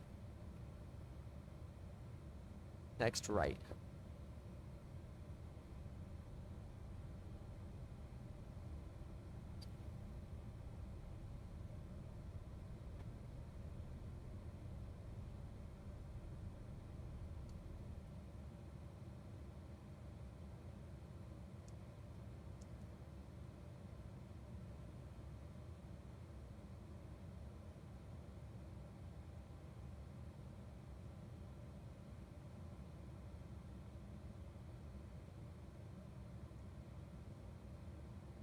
Yeah, okay, so thoughts from that. I think now, okay, it was trying to it was calculating for the wrong runway, but still, I feel like 150 knots is what it was trying to do for flaps 50, which is what our flaps are at, and the plane just couldn't fly. Like, we were pulling up, we were 10 degrees nose up, and the plane just would not climb. We were still descending 1,000 feet per minute. I had to get up to 160 knots to even be able to process. So I think there are a couple things with that should be worked on. The heading selector definitely needs to be fixed. A couple issues with LNAV. It really sucked that the LNAV freaked out on us right there at final approach into Tampa. But God, that was eventful. That was eventful. after landing checklist. Transponder standby. Flaps being retracted. Spoilers are retracted. Auto brake is off. Landing lights off. Get the nose light to taxi. Let's get the runway turn-off lights off. Let's get the strobe lights off. Let's get the APU power on and APU air on.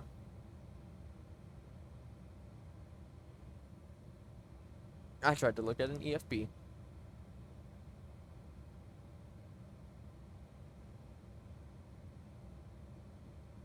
And also, yeah, the auto throttle clamp. Like, I'm trying to, speed up, and my throttles, my physical throttles, they're like, oh, well, you know what? They're not in place with the with the actual virtual throttle, so we're just not gonna let you do anything. It should not be that way. The way I think it should be is if the auto throttle is engaged, your physical throttle should not have any effect on the throttles. Shouldn't. They should not be able to overwrite the auto throttle system, because you can't really do that in an airplane, and except in the Airbus. But like in a plane like this where the throttles are moving, if you want to override the auto throttle, you have to disconnect the auto throttle via this little button. In an Airbus, you just pull them back out of any auto throttle detent. Like you pull them back to idle, and it'll kick off the auto throttle. But in like all Boeing aircraft, the MD-11, if you have the auto throttle engaged and it's like moving your throttles, you can't just pull them away. You have to disconnect it first. Like your physical throttles on your hardware shouldn't have an effect over the virtual throttle. And when you disconnect the auto throttle, it shouldn't have you move your physical throttles to latch on to the virtual throttle. It should just automatically take whatever is being received from your hardware, and it should just latch it to that. The virtual throttle should not be, you shouldn't have to move your physical throttle to line up with the virtual throttle. The virtual throttle should line up to match your physical throttle when the auto throttle gets disconnected. Because every other plane, the INI A300, the Zybo and Level Up 737s, the default aircraft, all the default aircraft, the Sparky 744, which we still haven't covered, they all work like that. The 747-800, it's like that. The DC-10, it's like that. This is the only plane that I've seen to do anything like that, and it's such a stupid idea. Like, I don't want to diss on Rotate, but like, God, that is the worst design choice for auto throttle. It's just like the worst design for an auto throttle you can have. Have it to where if you move your physical throttle, it will overwrite the auto throttle. And when you disconnect the auto throttle, you have to move your physical throttles to match up with it to be able to move your throttles. It should not be like that. Because I bet you I could... Yeah, see? I got it out of sync. So no matter what I set my physical throttle to, it won't move until I bring it down and latch it and then put it back up. And it just shouldn't be that way. It's very stupid to have it like that.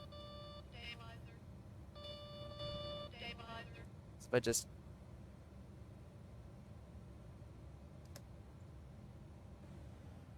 See? Did it again. It just shouldn't be like that.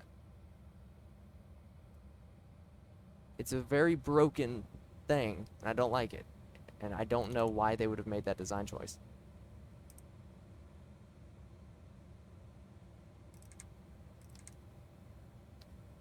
The aircraft is still great. There are just some bugs that need to be fixed and a couple design choices that I just don't really agree with. Because, like, I mean, the Zybo 737 and the Felis 742, they have it as a setting to where you can have it to where your throttle will override the auto throttle. But there in the settings, there is a toggle option. It's like auto throttle lock or something. To where if the auto throttle is engaged, no matter what I set my physical throttles to, it will not affect it. And then when you it will not affect the virtual throttle. But then when you disconnect the auto throttle, you don't have to clamp your physical throttle to it. You don't have to, intercept the virtual throttle with your hardware. It'll just, you disconnect the auto throttle, and then if you if you make any inputs from your virtual throttle, like if I move my physical throttle, it would automatically move the virtual levers to that point. So there, I did it. So essentially, if my physical throttle is here and the virtual throttle is here, due to like an auto throttle, or if it's like here to an auto throttle, when I disconnect the auto throttle, I shouldn't have to move my throttle down to meet up with it. If I disconnect the auto throttle and then make a movement, it should just automatically line up, which I think is a far better idea. Because that way, like really the only way you can tell if these are out, if your virtual throttle and hardware throttle is out of sync, is if your engines aren't responding. And if your engines aren't responding to your inputs, when you're really the only inputs you're going to be making is during taxi, takeoff, and landing, that can be horrible. Like, that is a horrible idea. Like, that is just straight up the worst thing that could ever possibly happen. Because if you're not paying attention to your throttles, which a lot of people on landing aren't really focused on their engines, they're focused on landing, they're not going to notice that until, hey, my engines are at full power. It's just a horrible design choice. And I think they should change it. And I'm not alone in that. It's a very bad idea to have it like that for a lot of reasons. This needs to be fixed. LNAV issues need to be fixed. I don't use VNAV, but I heard there are problems with it, so those should probably be fixed. Whatever the heck was going on with the FMC there, when I was trying to go to my alternate, don't know what was going on there, but whatever it was, if it was a bug, it should definitely get fixed.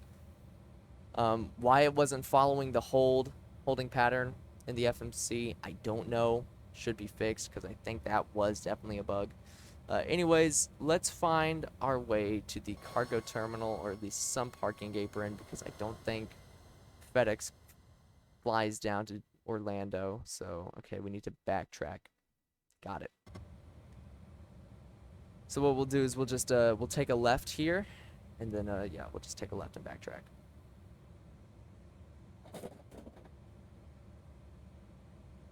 Just get the dome light on, actually. Actually, no, let's keep that crap off.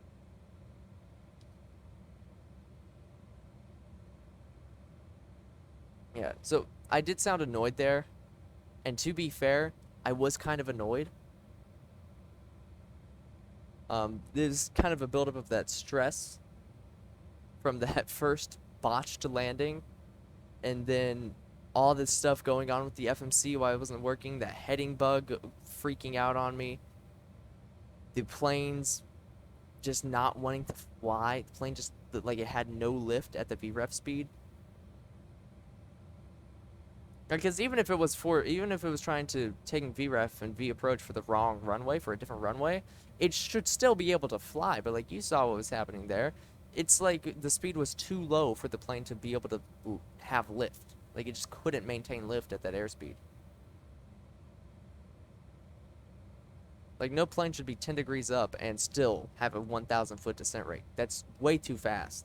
That's way too steep, way too fast. I had to disconnect the auto throttle and try and fly. And it seemed to be 160 knots was the go-to. I do need practice in this MD-11. That was my third flight. Don't get me wrong, I do need some practice, but I do think that there were definitely some bugs there that affected that. Because, like, the VREF, for all the reasons I just said, the heading bug freaking out, the LNAV freaking out, the FMC, if whatever the heck was going on with it freaking out, the plane not following, the holding pattern, all of that crap. There are definitely issues with the plane. That is the most amount of issues I've ever experienced in one flight. How many of it is pilot error and how many of it are bugs, I'm not entirely sure, but I do know that there were at least a couple bugs associated with that. Again, not trying to disrotate. It sounds not like it's constructive criticism, and in part it's kind of not. I'm just kind of, you know, saying, hey, these were some issues. I don't know how to fix them. I don't really know why they happened. They're just issues that I noticed. And that's really it. I can't really tell you how to fix them. I can't really say anything about them because I'm not a programmer, I'm not a developer, I'm not a pilot. It's just, those seemed like issues, and a couple of them I know were issues. But bottom line, we're here. There's also another issue, and I think that's just my settings. My rudder doesn't really like input. As you can see, it's very slow around here, but then it speeds up, and that makes life interesting, because I'm like, on final approach there, I was trying to turn us to the right, but it wouldn't. It was barely turning to the right with the rudder, so I put in more rudder, and then it turned a lot, and then I tried to, go back to the left, and it was like a lot, very minor right. It was, but then minor left. It was just horrible there. That was a terrible landing, and the first failed landing at Tampa really helped with that. That was a terrifying, like, I've very few times have ever sweat during a landing due to like anxiety and nervousness, but that got my heart going. When I fly planes in this game, I kind of try to treat them like if it's a real flight. Helps me stay on my A game. So when I'm having a very stressful landing, I feel that stress, because like I'm really wanting to land it. If I don't land it, that's gonna be bad. It actually makes me nervous. I also don't think I'm at a parking spot.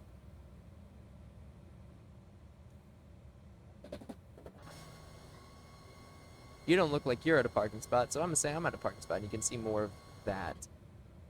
That's caution acknowledged. Wrong thing. Nose light off. Let's get the dome light on. Parking checklist. Taxi light is off. Parking brake is set. We're gonna kill engines 1 and 3. We're gonna come here. APU, air, and electric is on. We're gonna kill engine 2. Switch off the seatbelt signs. We're going to turn off the beacon light.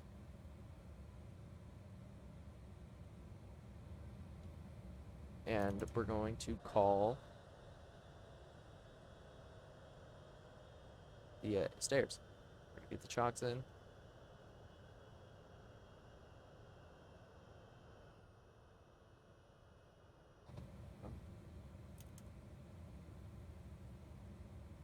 And we're gonna go ahead and just shut down the aircraft. So IRS selectors 1, 2, and 3 are off.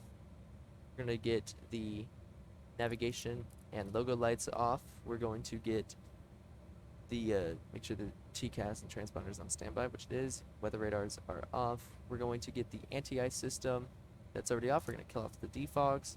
We're going to set the cargo temp to the off positions. We're going to kill the APU. We're going to disarm the emergency lights. We're going to kill those. And then battery off.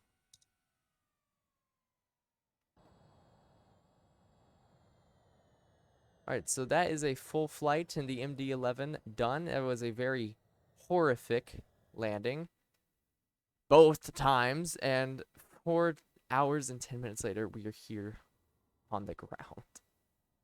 All we're going to do next is we're going to kill the stairs, close the door, kill the chocks. And we're going to wait for the door to close, and then we're going to take a look at that. How bad was that? It was bad. Yeah, I don't think I've been recording for 8 hours, 11 minutes, and 59 seconds, but you do you. I could be wrong, but like I don't think that's right at all. Sound warning.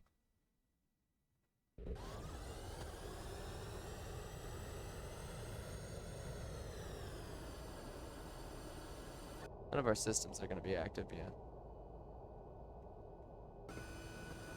It's going to be very difficult to see because it's nighttime. You can see our nose is so high, but like we're still descending.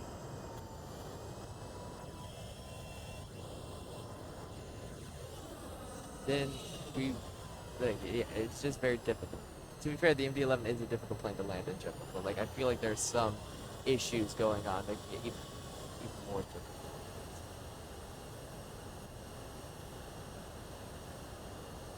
So let's see, because I either bounced or I floated. It might have been both.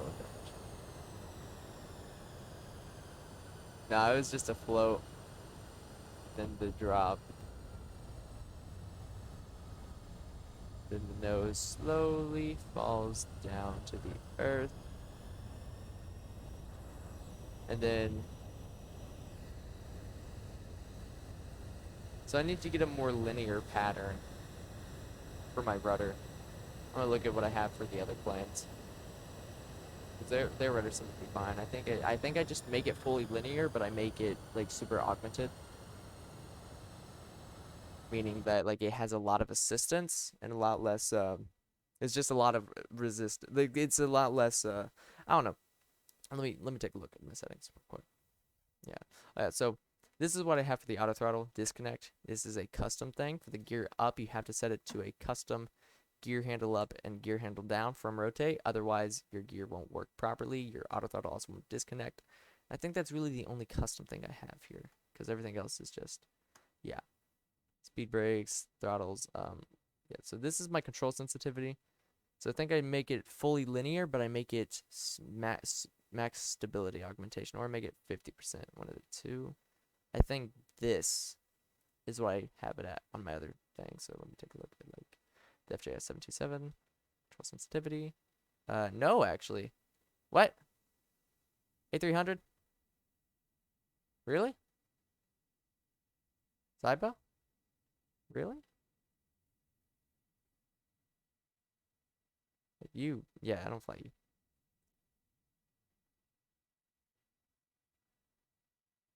Huh.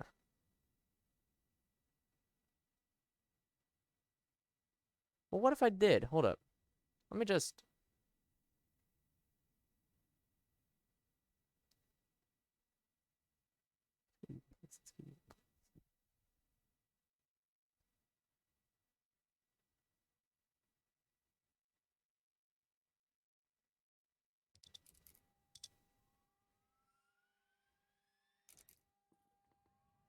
Let's come over here. Let's get you to manual. Let's get these all on. Let's get the auxiliary pumps on too.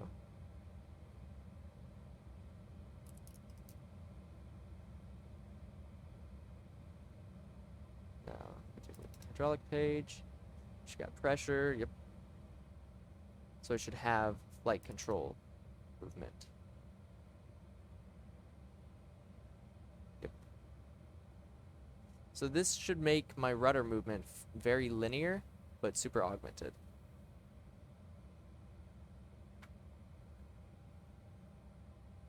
Don't ask me what that actually means. I don't know what it means by augmented, but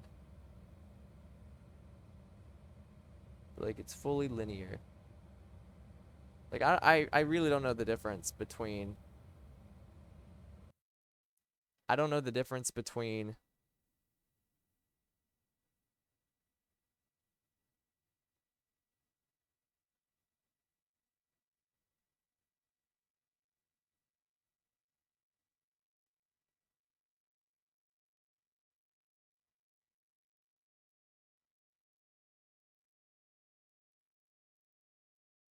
what's zero stability.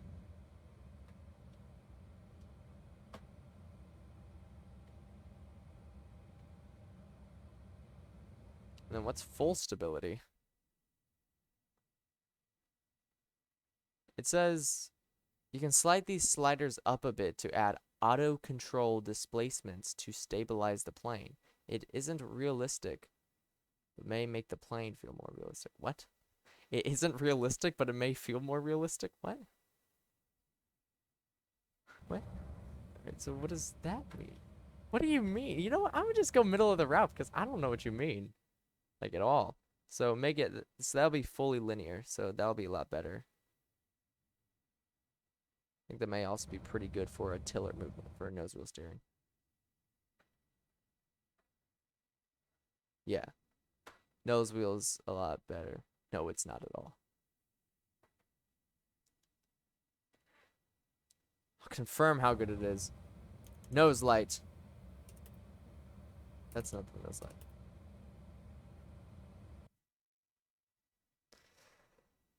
So let's make this. Does the nose light not, is the nose light not on the nose light? Oh, it is, but it doesn't rotate. It doesn't pivot. Could it be because the chocks are in? I doubt it, but like, that's weird. It's like nothing changed. Yet again, the nose wheel just might be weird. Let's look at the rudder for the actual effects.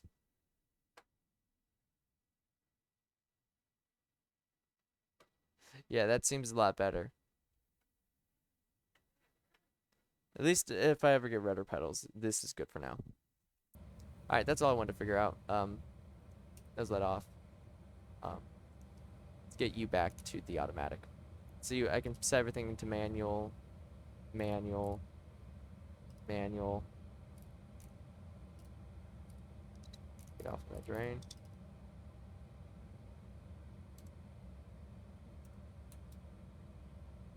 Of course, we got all of these systems to manual. Kill off some AC bus ties. Kill some generators. Kill some DC bus ties. Get you back into that. Get you. Put the cabin into manual. We can kill the APU gen. Wanted. Get your butt back into automatic. Anyways, external power disconnected, battery off. Alright, thank you for watching. I guess this flight to Tampa kind of turned into a flight to Orlando. Accidentally. Didn't intend for that at all. Oh, hey, the dude who is flying out of Honolulu. Either, I think he may have ran out of fuel and died because he doesn't exist anymore. And to that one person on Tahiti Radio Center, I salute you. You have one plane in your airspace, a 747-800 from Papeete, French Polynesia to Miami. Really, a 747-800? Wow. Let's take a look. Any MD-11s? FedEx 6452. Departing, unknown. Arriving, unknown. Route, unknown. Aircraft, unknown. Over the Pacific, we've got an A350 right there. Got a 747-800 inbound to Anchorage. Any MD-11s, any MD-11s, any MD-11s, any MD-11s. I want to see at least. There is a Concorde in Calgary. About to go to Honolulu. British Airways 555. Man, if only we could have seen that. That'd be pretty cool. 787s. I really want to see an MD-11. Come on, show me the money. Maybe if I stopped looking at specifically the West Coast, I'd find one.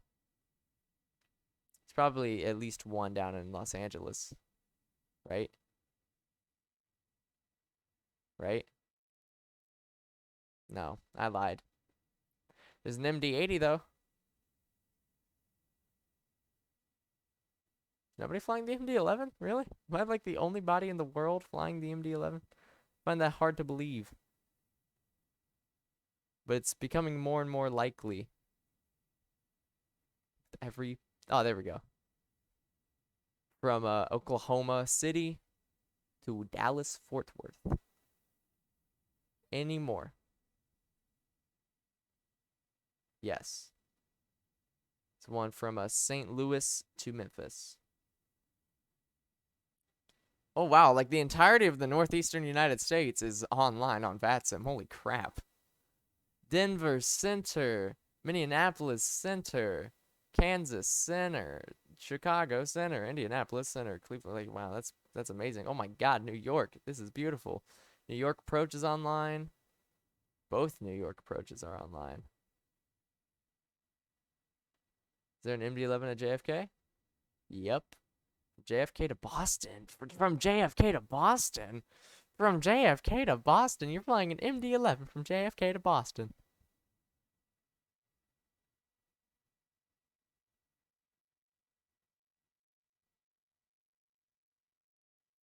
Is there any at Louisville? I'd be pretty happy if there was an MD-11 at Louisville. Oh my God, there has to be at least one here. Yep, there's one. So 1, 2, 3, 4, 5. There's 5. 5 MD-11s. One's going to Chicago. One's going to Philadelphia.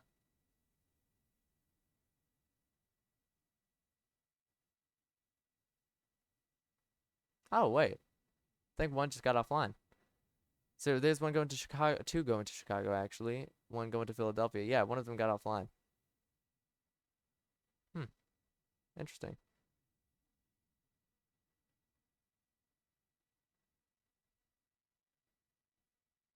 There's one flying out currently to Cedar Rapids.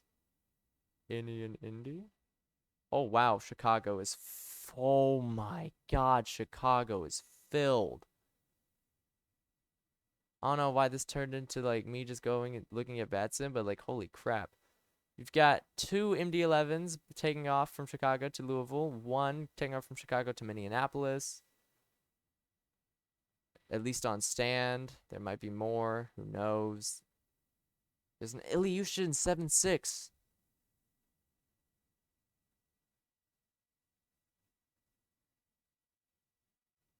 That's amazing. And last place I want to look, Indianapolis. And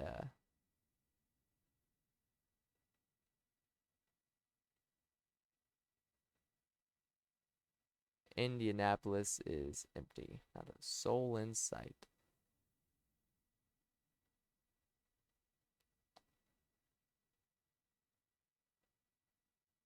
Anyways, thank you for watching, and I'll see y'all next time. Peace.